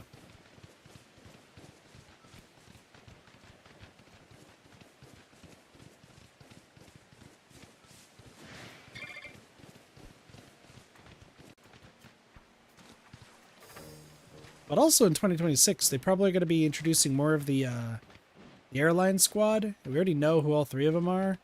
And let me just say, when they release the pilot, that's going to be hilarious.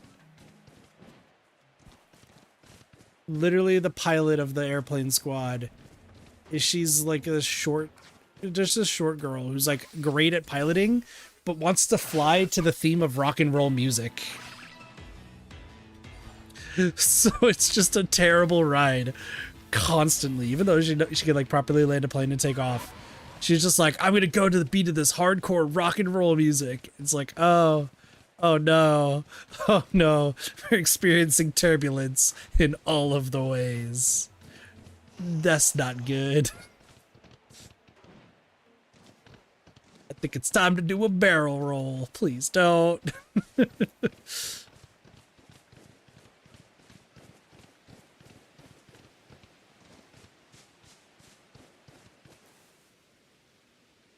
Did you just shake?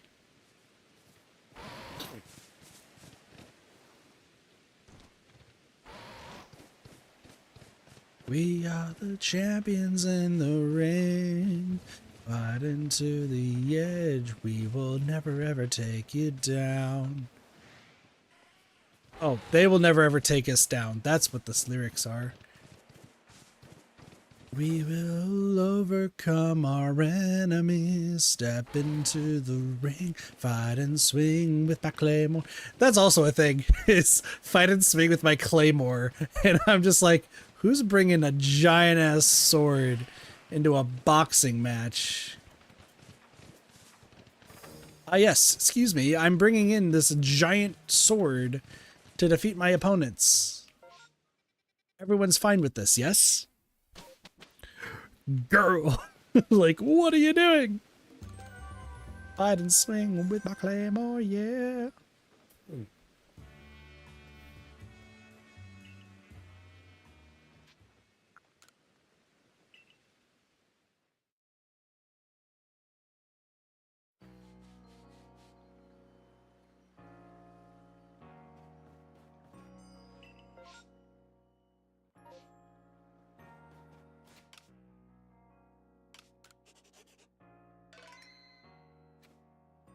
Fight and swing with my claymore.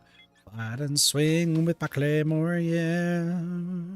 Claymore. Alright. How many guava berries do I have? 116. I don't think we're running out anytime soon. Hello, Munchlax. What do we got? Monferno, which can evolve into Infernape. And Shrelos, who can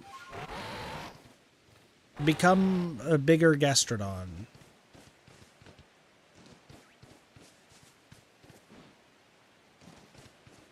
Gosh, now I gotta pay attention to the game? I was talking about random stuff for 2 hours, and you're telling me that now I have to pay attention and focus on the game to try to find the shinies? Na-na-na-na-na-na. Ra-na-na-na-na-na.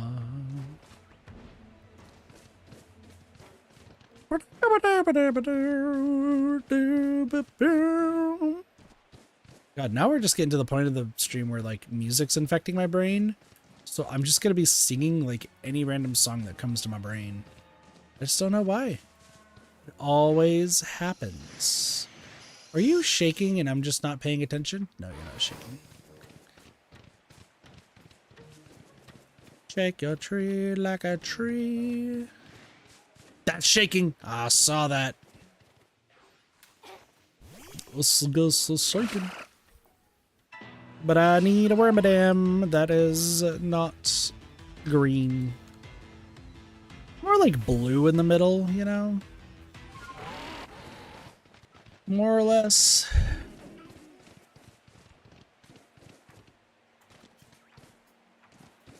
I mean, I got Astronaut Airlines on the brain. That one's always in my brain. If I had a superpower, I would teleport into your hour like, ooh, baby, ooh, baby. I just want to fly right to the moon. Write you an accident by such a predicament. The cosmos crash, a planet, make the stars align. This itinerary, a one-way trip to your heart. Ooh, yeah, you're a neighbor so ethereal. Ooh, yeah, universally divine. Ooh, yeah. I don't want to miss this fight if I can't take more than 100 million feelings comfortable like. That's right. I know that song inside and out. That's a peekaboo. Yes, a Pikachu. I don't remember why or where I've heard Pikachu from, but that is definitely what that Pokemon is. That is a Peekaboo. Pikachu. I'm trying to remember if there's any Pokemon that I just intentionally misname. Specifically, it's a combi. I already know that. Specifically to annoy people. But I can't think of one that does.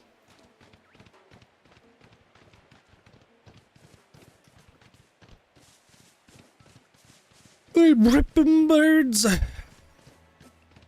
That is something. They go blip boom, and then they're birds. All right, are one of you monkeys a slightly darker color?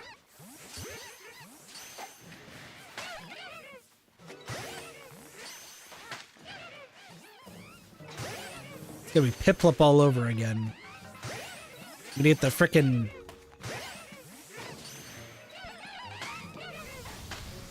don't you burn my biscuits. I got no biscuits to burn. Don't you... Questionable question? What's the questionable question?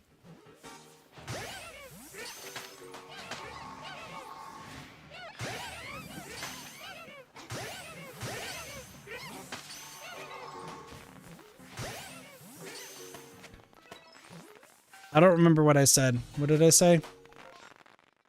What questionable thing did I question of questioning?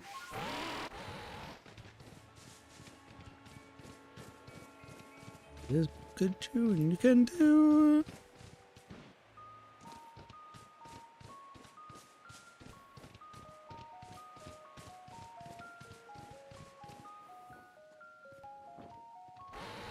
Wait, are you saying like the song that I was singing is questionable?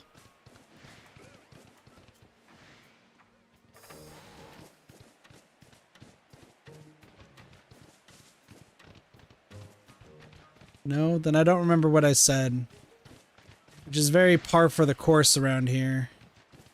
Why are you going that way, friend? Oh.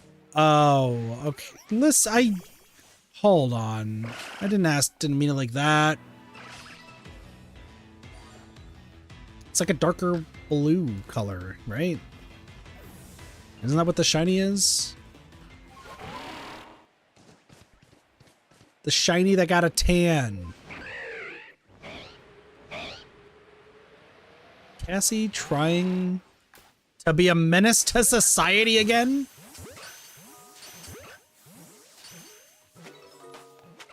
This is why the sheeples commit war crimes. Oh, hi.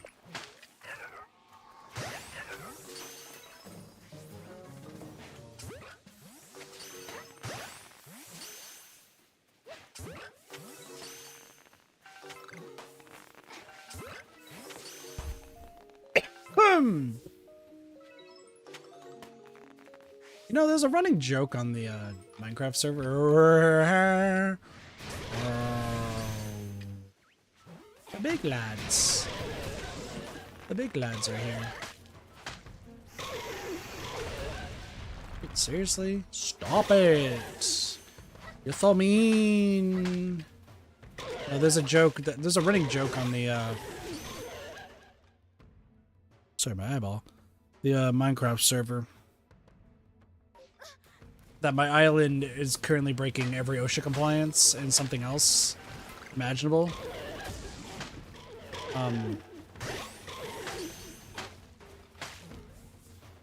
We're currently in the process of fixing it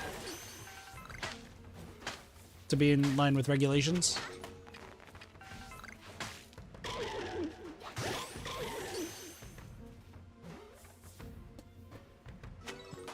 Come on, it's open up.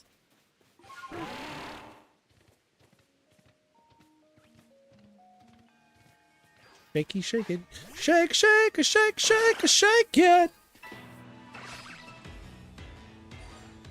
Supposed to bother you? I'm sure they would let you in if you just asked.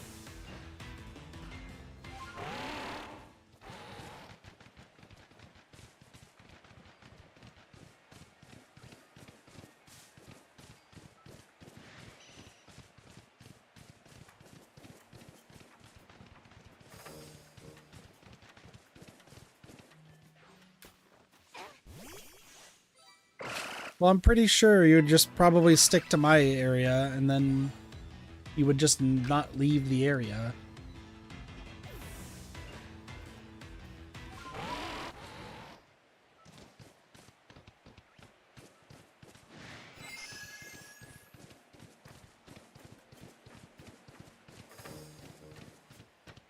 And before Cassie just builds a giant sheep.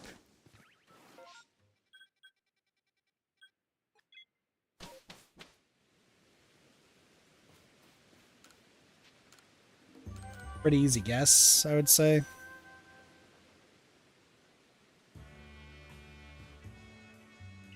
We just go to my area, build a giant sheep, and then leave and never return. And it's like, I wonder who built this sheep. I wonder why it's here. So saith the Lord of the sheep. And then we praise it before succumbing it to the fires of Gibraltar.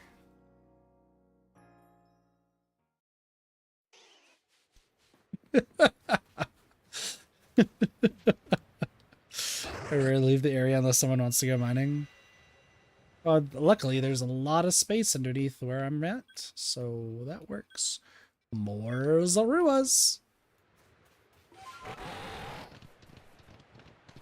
More little bros.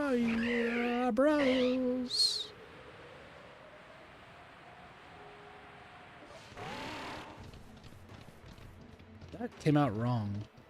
I thought about what I just said, and I was like, there's no good way to say that. Little Zaruas. Little toadies. That's what we can call them.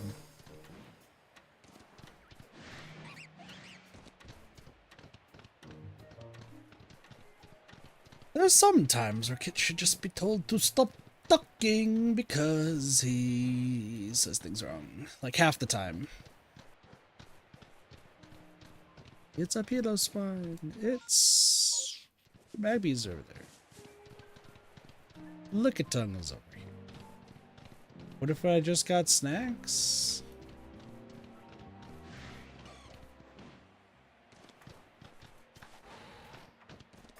I roll an intelligence check. I rolled a 2. What does that mean?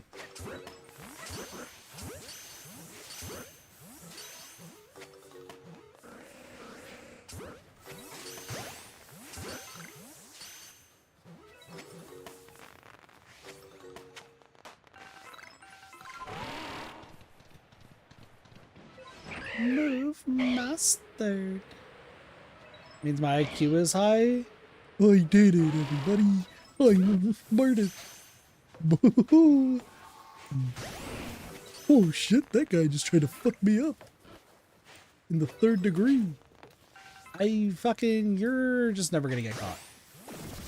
You just disappeared.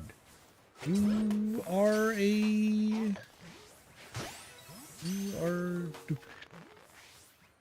oh gosh.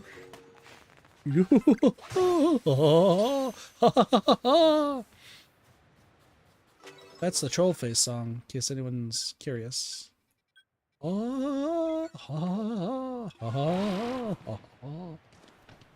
Great song.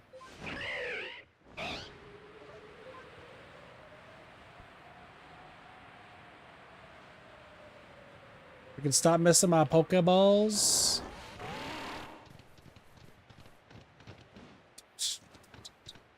Pokeball, no test. Your boy so fly. Their moves don't affect me. Elite 4 beating 8 times. They respect me. Now it's on like SB. Morning, night, and day, Pokemon is in my head. This morning I woke up with thoughts. Why did TM87 just jump into my head? It's such a funny song, but why?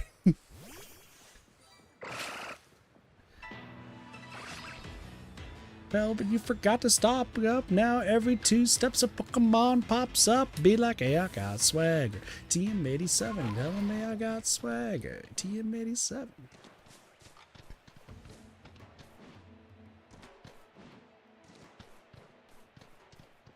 It's such a dumb song. It's so good. It's so dumb, but I love it. I love dumb songs sometimes.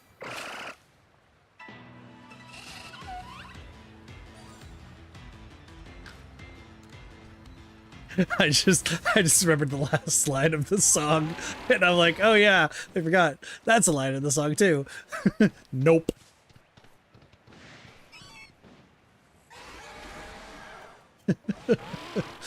Funny music. Remember, I listened to a lot of parody music in the past. I remember there was a person, like, oh, I don't remember who, but because I was like super obsessed with the song Fireflies by Owl City. Just being real, Owl City songs are great anyway. But they, there was a guy who, like, I gotta remember, I vaguely remember what the video was about. I just don't remember who the person was, because it's like I can see it in my brain. He has like dirty blonde hair, like skater cut, I guess would be like the best way to call it. And oh no. Okay, well, we're back.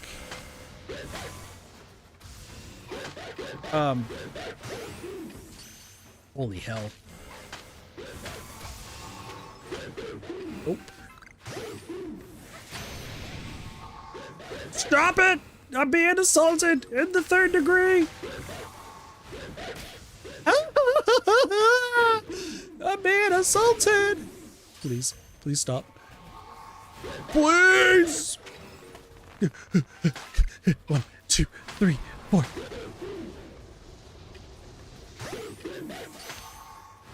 Nope, run! Okay, 1, 2, 3. What? 2. All right, we gotta focus. Focusing is on. Okay. That just happened. All right, cool. Anyway, he's like dirty blonde and he's singing Fireflies, but the entire purpose of his channel, it was like gotta be like a long time ago, was like singing songs as badly as he could with like the most nasally voice of all time. So it was like a parody, but sung really badly. And I don't remember the guy's name, but like his entire thing, like, if I could vaguely remember, the entire parody of the song is talking about the fact that he doesn't shower. Like, that was the entire purpose of the song, is him just going on and on about the fact that he just doesn't shower and doesn't bathe.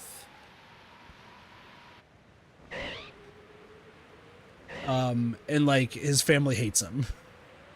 Like something along those lines. I mean, this was when I was like a lot younger, but I don't know why. Like I can like envision the thumbnail in my brain for some reason. But I hated that video because like he just didn't sing well. And at the time I think I just thought he was being legitimate, when in actuality he just was joking around. So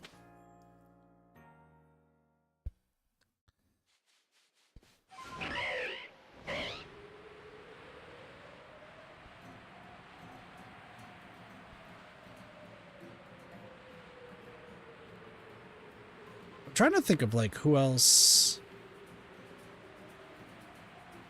Trying to think of like who else I watched at the time, because I know I watched a bunch of Kurt Hugo Schneider and Sam Zooey back then. They're actually like really good at what they did.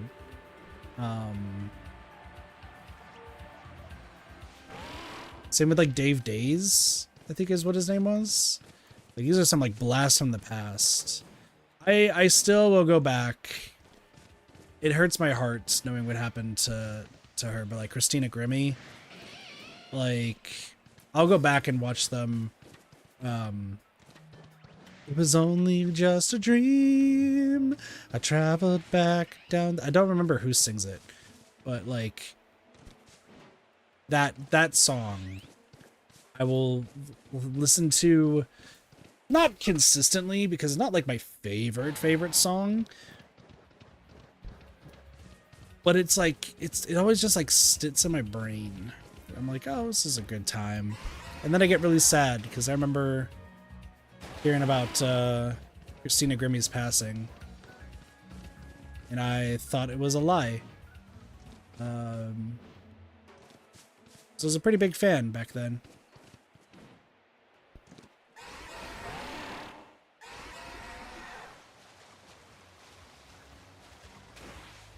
So, rest in peace.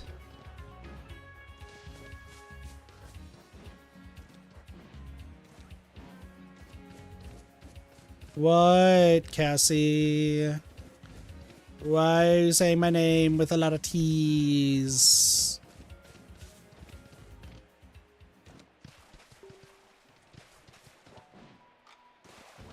Have I heard about the new Genshin stuff? I had a response for this. Let it be known, I did have a response. However, well, I'm gonna get bonked if I say it, so I'm gonna just say no. And then you're gonna tell me what the Genshin stuff is, even though I don't play the game anymore.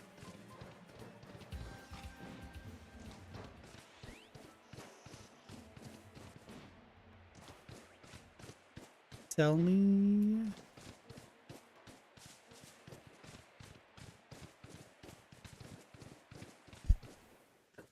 This was a joke. This was a joke from back when I did play Genshin, where I said that I would never put down the game if they put in a dating sim where like you could just date as many of them as you wanted to.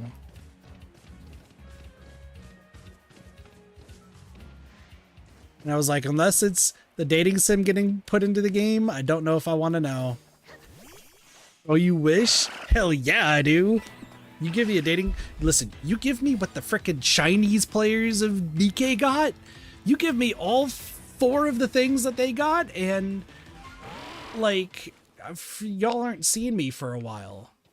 This Chimchar Alpha? That's an Alpha Chimchar, huh? Straight up! For those who don't know, Nikkei of China got... 2 unique Nikkeis, and they got 2 commander room scenes with 2 Nikkeis. One of the new Nikkeis is just like pure fan service. Like her entire gist is just she's like a secret agent, I think, or something, but like if you want my take, if you want my honest take, I think they put that character into the game specifically to see what they can get away with like fan service for China, because China's pretty strict on it. It's why the Genshin outfits ended up changing. It's also good to know that travelers are finally getting new outfits. That's cool.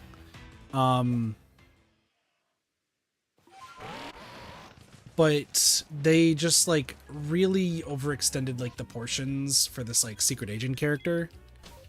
When can Gyarados fly? Cassie, you're named after that Gyarados, if I recall correctly. Or no, I named it Cassie with a C. Never mind. Because, oh yeah, I named it Cassie with a C because it was a reference to the dragon from Dragon Tales. Never mind. Besides the point. But no, so like Nikkei, literally she just, it's a secret agent looking character with a skin tight suit, and the skin tight suit is like like showing some features and really big boobs and butt, like really big. So I think they were just trying to see what they can get away with, which Chinese officials were like, yep, that's good. So good for them, I guess. The second is a fox girl. And I was like, what? Like, she's a fire, like, fox girl who just, she actually, like, I think her story is, like, really sad or something like that. I don't remember the whole details, but, like, she looks super cool. And the fan service is not bad either, but, like, she looks super cool. And apparently, like, we're supposed to get them, we're supposed to be getting them for English, like, later. But I'm like, why can't we get her now? Like, she looks so cool. I don't know her name because it's in Chinese. But, like, I want her. Like, could be a new obsession, favorite character. Who knows? But then the other two, which, like, Doge was somewhat pleased, but also didn't care. So, like, you know, it is what it is.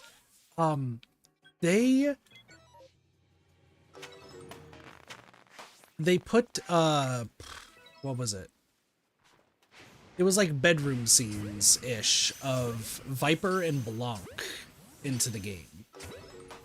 Which, like, Viper, not surprised in the slightest.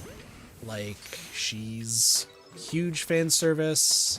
Her favorite item scene, she's sitting on your lap, like, you know, that's just par for the course. Like, yeah, that's Viper. That checks out. Did this just make a noise? Oh, it did. Okay, that's fine. Like, that's just Viper. That's fair. But they did, like, a whole bunch of, like, I think Viper kisses you a few times.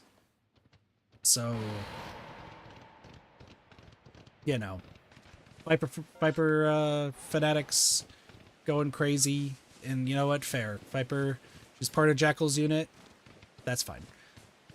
But then they also put in Blanc for the bedroom scenes, like, too. And personally, I think I like Noir more. Because Noir is not as, like, forthcoming as, like, Blanc is. But I also like Blanc.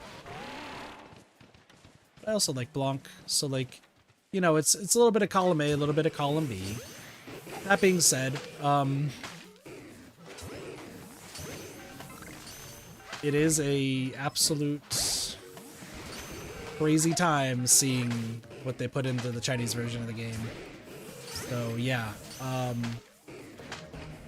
whenever they put that into, whenever the commander can date the Nikes, like actually date them, that would be preferred. Listen, just put dating sims into, like, most of my games. I'm never gonna be able to date somebody IRL, so, like, at least just give me some, like, give me a chance in a video game. Let it be known, there's a reason why I don't play, like, dating sims on stream. Like, pure dating sims. Because I feel like I'm just gonna get sad. Like, if it's like Fire Emblem, right, where, like, we could have them date, like, our main character or something of the sorts. Like, okay, cool, but, like, not super needed, I guess. Like, it's cool. We get them together and get our OTPs, and it's fine. But if it's purely, like, dating, and that's the entire gist of the game, like, I'm gonna do everything that I feel like is correct and find out that it's not correct and then get really sad. So, what?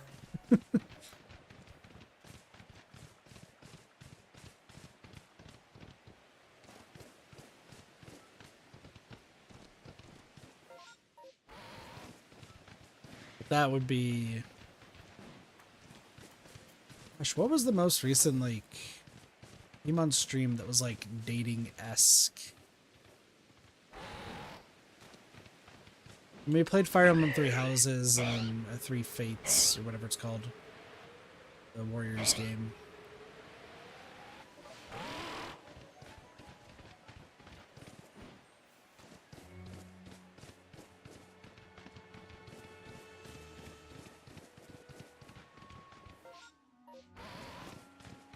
don't know.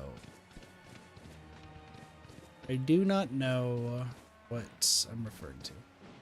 I'm like racking my brain if there is any that I have. I don't think we have. But man, that'd be quite the time.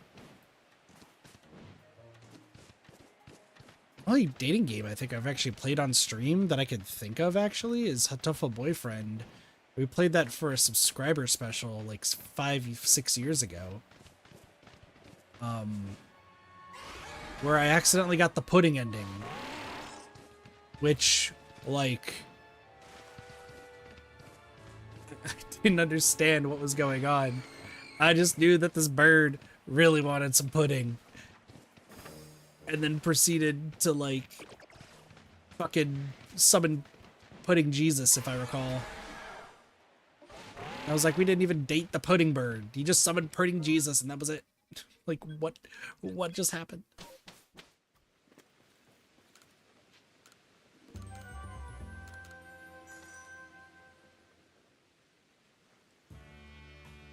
Not Pudding Jesus.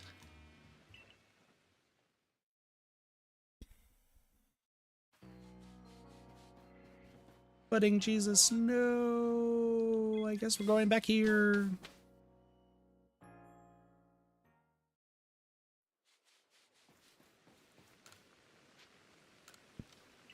I went to see her. Alright. It's a lot like you.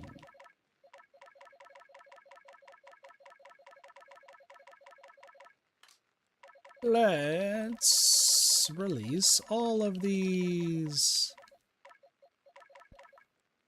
Gotta make sure that none of these are alphas.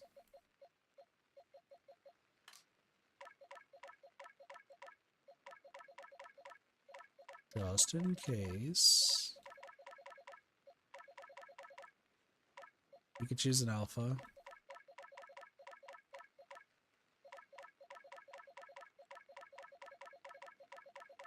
Why did I catch a bunch of stunkies?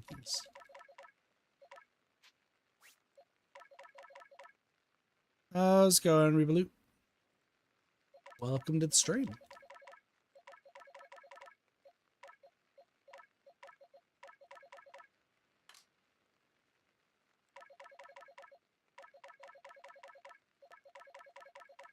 I just realized getting an alpha Munchlax is going to be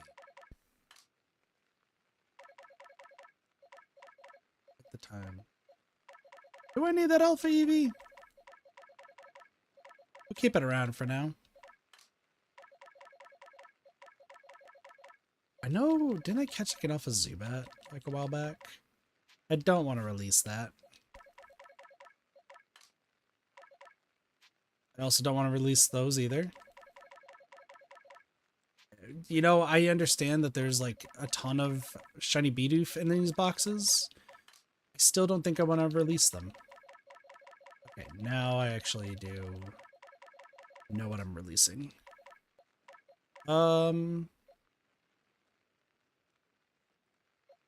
Here's the gist. I think that I already have a pink Shellos. I don't want to... Have I been saying sell this entire time? I feel like I've been saying the word sell. Releasing is the correct answer.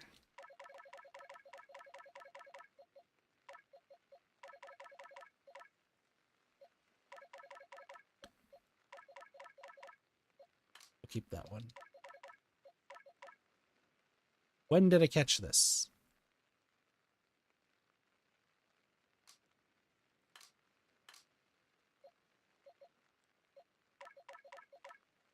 Oh wait, no, these are Sparkses. Hold on, Sparks. And then Sparks traded me back my Bidoof. Like a coward. You didn't want my Bidoof.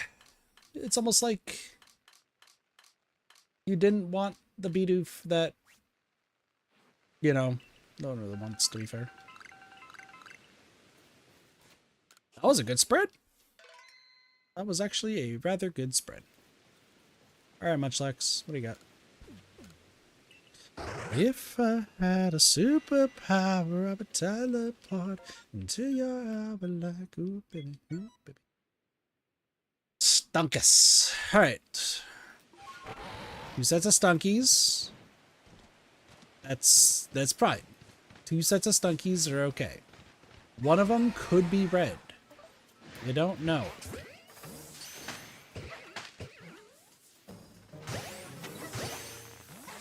What if Stunky and Stuntank had their... Oh my lord, don't do that. If Stunky and Stuntank had their own, like, special move that just caused Pokemon to just regret all life choices, I feel like I would use Stunky more. And Stuntank. Skuntank. Not Stuntank. Sometimes I say words correctly. Sometimes. Not always. Just sometimes. The tree. The tree. The trees. I'm still sad that the fact that the first 2 shiny unknown that I got, it was both the letter H. Like, how does that happen? What are the odds of the fact that in 2 different versions of the game, about, 15 years apart, I somehow managed to get the letter H twice?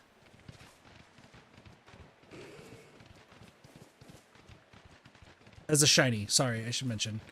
Like, as a shiny. Hello.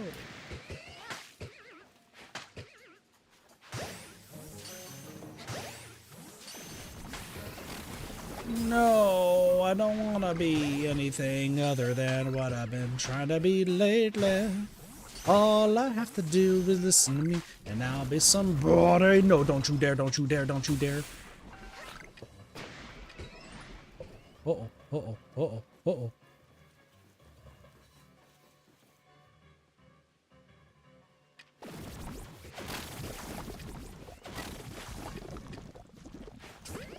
I don't want to be anything other than what I've been trying to be lately. All I have to do is listen to me and I'll be somebody. Hey, hey. I'm tired of looking around, knowing what I gotta do, or who I'm supposed to be. Yeah. You gotta get some good old Gavin DeGraw in your system sometimes. Gotta belt it out. Except when you think your roommates might be potentially sleeping because they've been sick. I had just such a... I know that I'm playing Jackbox with Doge tomorrow because it's his birthday and it's gonna be fun, but that man needs to understand what rest is. And I saw a picture. I don't watch SpongeBob like hardly ever at all. I don't know too much about it, but I know a SpongeBob meme picture when I see one. This motherfucker is like, hey, I know I've been sick for, I think it's been sick for like 2 weeks now or something like that, like an insanely long time. He's like, this is fine. I'll just go to work sick. Like, I have to go to work sick. I can't take time off. Like, I'm gonna show up sick the entire time. And his is like a conscious decision. It's not like, yeah, his is like a very like conscious decision compared to like me, where if I'm sick, I'm not going, and I'm not making anyone else sick. But he's just like, yeah, no, I'll just show up. Like, it's fine. It's no big deal. Like, what am I gonna do? Get him sick?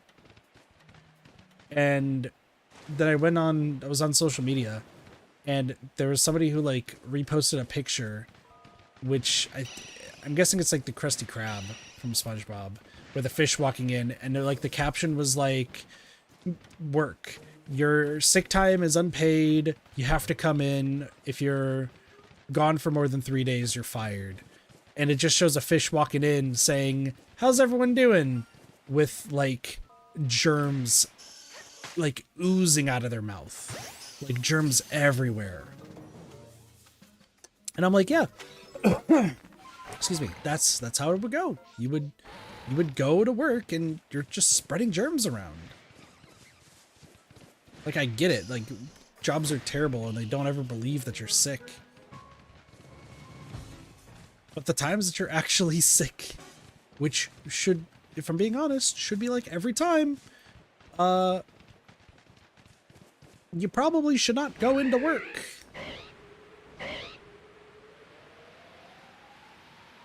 The thing is, and I get this because I used to be a manager, but people will absolutely take advantage of a sick day policy as much as they can. Like there are some people out there who really enjoy their job and love going to work every single day and love doing what they're doing and getting paid to do it. That's awesome. Kudos to them. I'm going to say about 85% of people, just pulling that number out of my ass, but about 85% of people probably don't like their job, don't care for their job, and would do anything they could to just not work.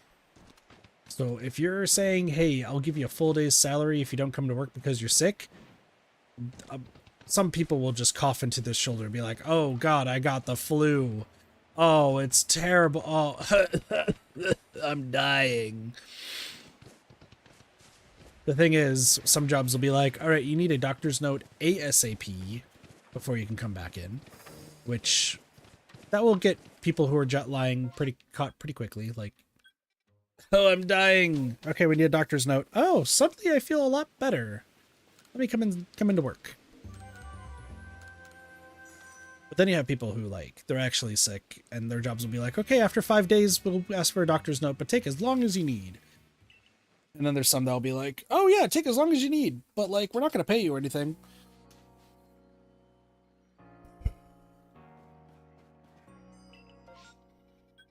It's just one of those things.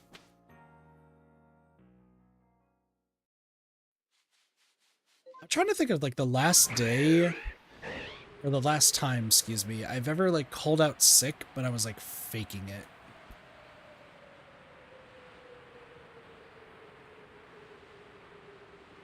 That's right, Kit exposed himself on stream about what the time he's called out faking it.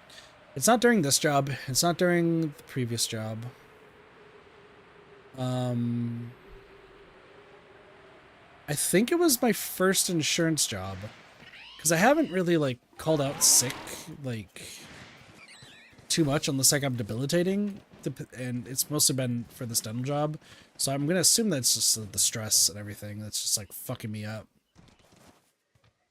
But I do remember that I called out for 3 days saying that I was sick. It was the release week of Danganronpa V3. And I really just wanted to play through the game 100% before Blaze did. So that way I could watch their streams and support them. But I just didn't want to get spoiled. So I like speed ran through the game. Did everything that you could possibly do. Also, I need to go back to check to see if there's shiny shellos. Okay, that tree just decided to move. Great, good for you, tree. But yeah, I remember I spent three days just being sick, quote unquote, and just didn't show up. Which that job, like, I'm surprised I didn't get, like, actually sick more. Because it was an insurance job, but, like, the first part of it was when I was, like, mostly third party. And, like, when working as, like, a third party, if there was, like, a catastrophe where, like, hurricane hit or something like that and everyone's making insurance claims, like, it's all hands on deck sort of situation. But, and if you try to call out of one of those days, oh my gosh, you got in so much trouble.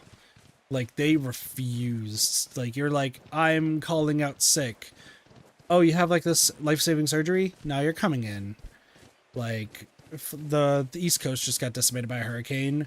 Your spine can readjust itself. Thank you very much, miss. And then you're just forced to come into work. It was so awful, and that's why I, like, switched to specific account, like, immediately. So that way I didn't have to deal with, like, that sort of bullshit. But man, I heard horror stories of like, oh, yep, it's catastrophe season, and we're about to like have to work 12 to 14-hour shifts if you really want to, which the overtime pay was all right. But there are some people who are like really, really sick. They still had to come into work anyway because they were like forced to.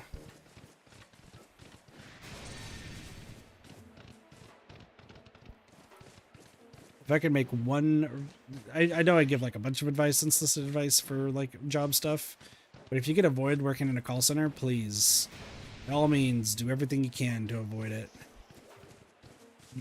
The positives, you'll meet some very interesting people and you'll learn about different work cliques and niches and stuff like that. And you'll be surprised about what you find.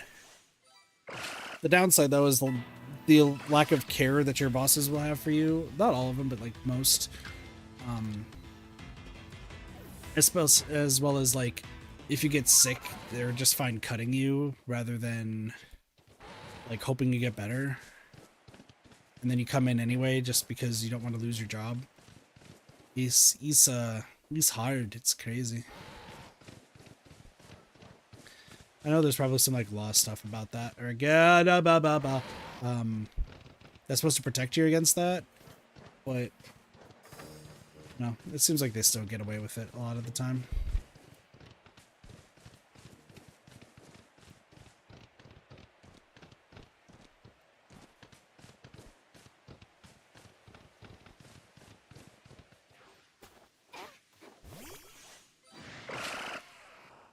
You know, thinking about it, I'm wondering if there's like some stories obviously that I don't like fully say on stream just because of the nature. Like, once again, Kit Life, it's an anime. There's a whole bunch of like crazy stuff that's happened in my life, and that's just par for the course.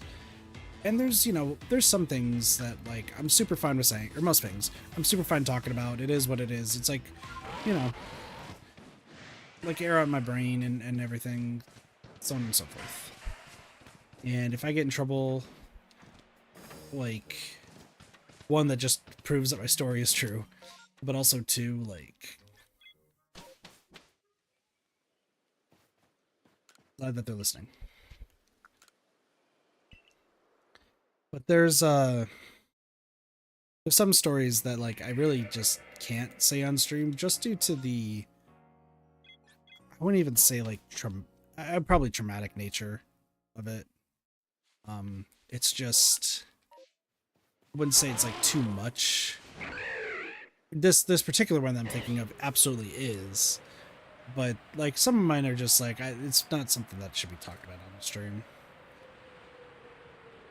What I will say is, like, I think what led to something that happened at my first job with like insurance was due to the insanely long hours and just huge mental toll it takes on a person.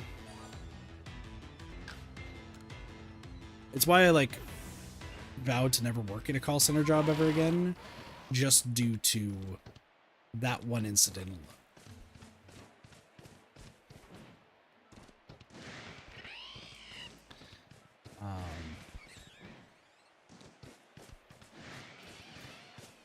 I had to say one more thing about it. Talk about a way to have a job change, essentially, for a day.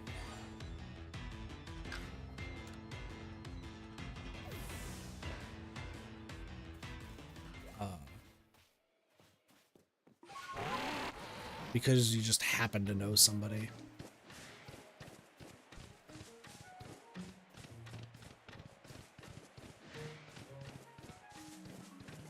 That got dark really quick. I'm sorry.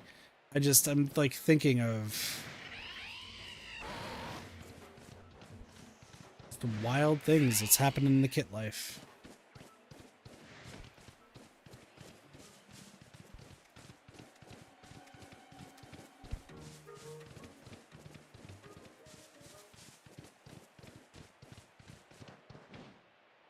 Oh well. Oh, we've been going for 4 hours. I'm surprised that my throat hasn't just kicked the bucket. Like, usually by this point, like, my throat would be, like, defeated.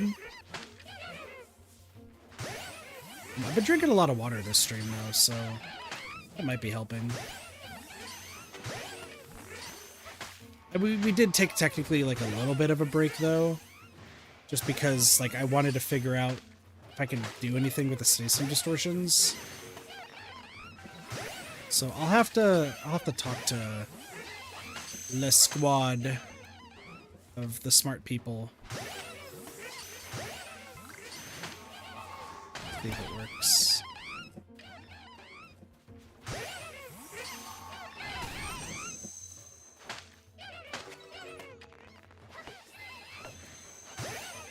I'm missing all the balls.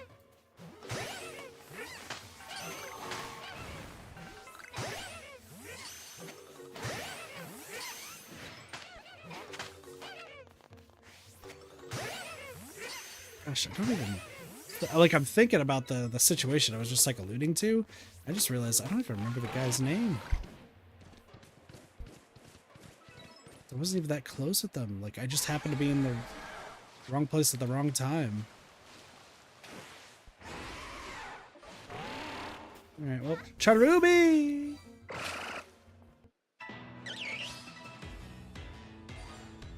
It's so happy! Leave it to Cherubi to cheer you up. It could be a terrible day, and you can just cheer up with the Cherubi. And then you see, like, Cherim, and Cherim is also, like, super happy all the time. We love Cherim. We love Cherubi. We love...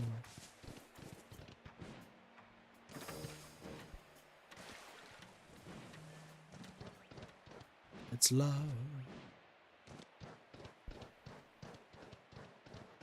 Love passed so by before us, before sun. I don't know the words of the song. I just know the beat.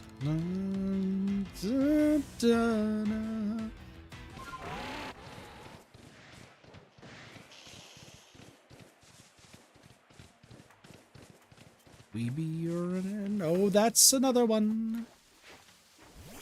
Alright, well, since we're at the 4-hour mark, I am gonna probably do... This will probably be my last, like, loop around. And then, we'll call it here. What time is it right now? 10:30? Probably won't be doing another stream tonight. Specifically because I have to be up early to go to the grocery store. It makes sense considering what I'm doing in the morning, so...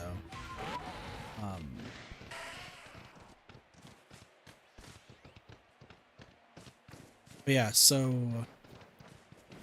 Tomorrow... So I should... So, here's the thing. I made a post on YouTube a while back being like, yay, we're going to try to stream every single day in 2026. Obviously, that didn't happen. We broke it in like 2 days.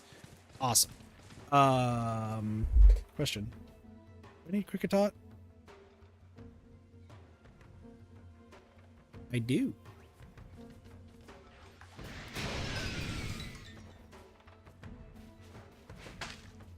Here's the thing.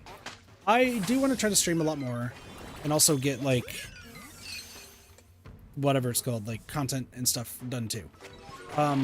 Originally, the plan was, hey, we're going to stream every single day and then also get content out and do all this sort of stuff. It's going to be great. Then I had it reminded to me, nice if you're watching, thank you for reminding me, that if I were to try to do content plus streams at the same time, I'm going to have no time to do anything, because by the time I'm streaming, I'm going to be tired enough to go to sleep and I won't be able to make content. And if I'm doing like 2 4-hour streams or something, like, I'm just going to get tired and then miss out on content and then feel worse about that. So I'm going to work on content. But then I'm like, oh, wait, no, I said I was going to stream every single day. So then I stream because I'm doing this all by myself and don't have any help except for thumbnails, which that's still on the way. So I am going to work on an actual, like, full-blown schedule that is not daily, which is, it hurts my soul to say that because I want to stream as much as I can. which come February to like April, probably. Come February to April, I'll probably be able to stream and also make content at the same time. Like, that'll be the play. But for right now, I'm just going to have to, like, kind of alter back and forth. What I am thinking is that Tuesday and Thursday, I will not be streaming. Sorry, no, not Tuesdays and Thursdays. Excuse me. Wednesday and Thursdays. It's either going to be Wednesday or Thursdays or Monday and Wednesdays. Honestly, Monday and Wednesday actually seems like a better option.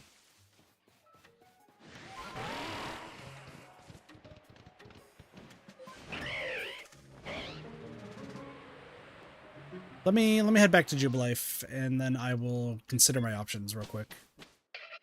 And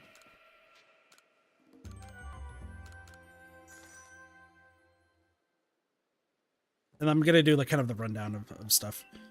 So here's the plan moving forward. I'm going to save the game first, go onto the home screen so that way I can talk about what's going through my brain, so that way y'all can have an understanding without any background noise.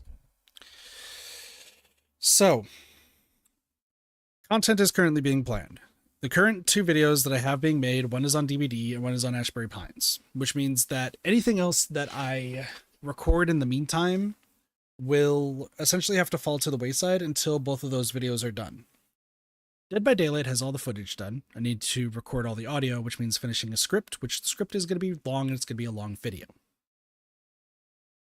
That being probably my first actual video is a terrifying prospect, but like, we do that.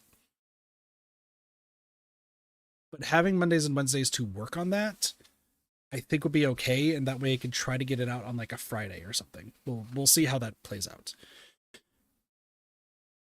And then I'm also going to be working on it every now and again while I'm working on other stuff.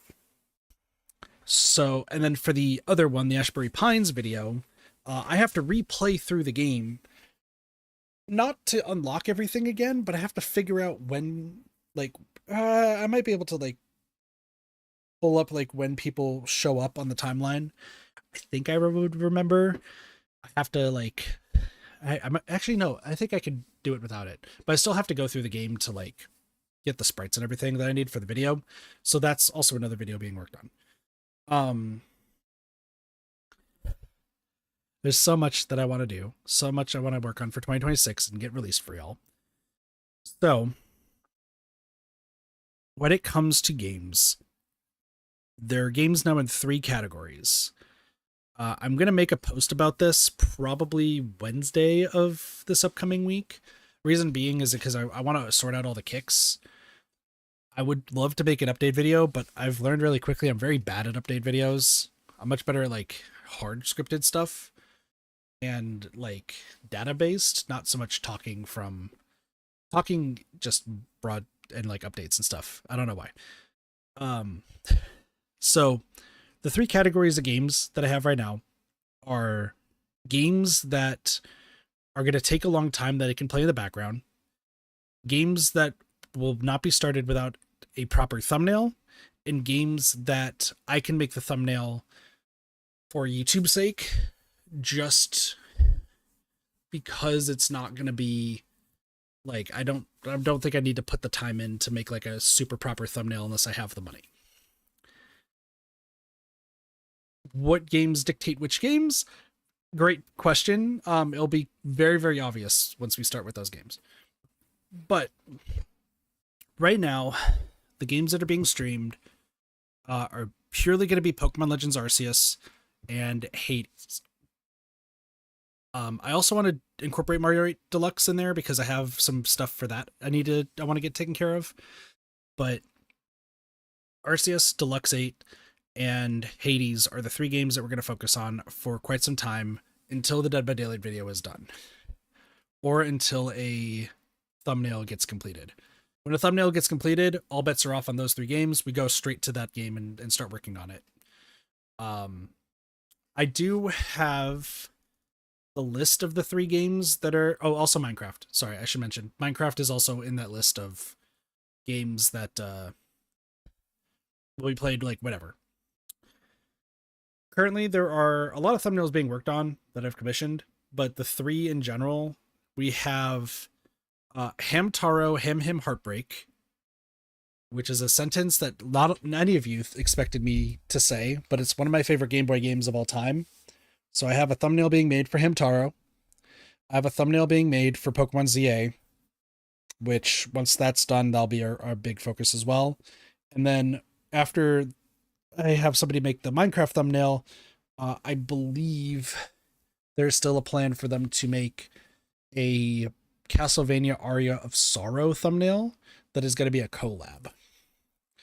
So I'm trying to, with the holidays being done, I'm just going to kind of follow up on each one. I've already followed up on one of them.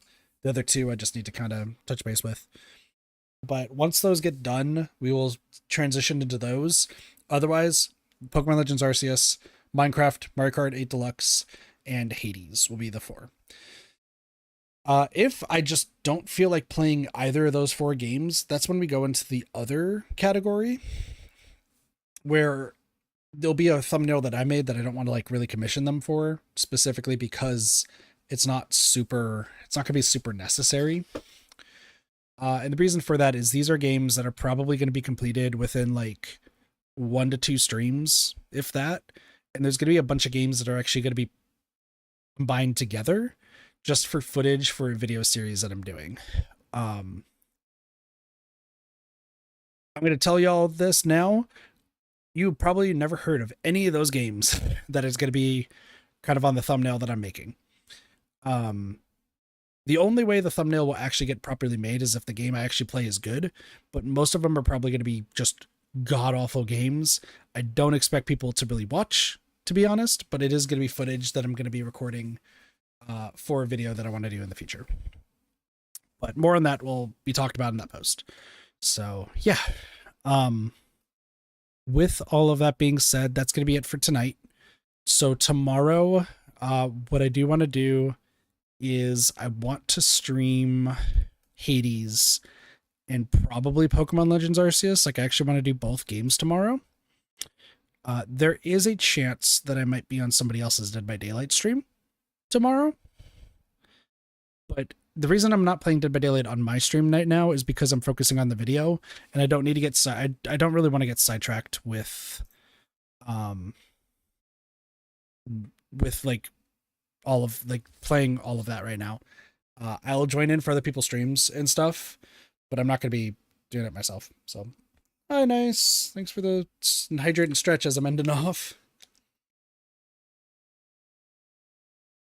Sleep well. Well, I'm not going to sleep immediately. Like, I still have other things I want to work on.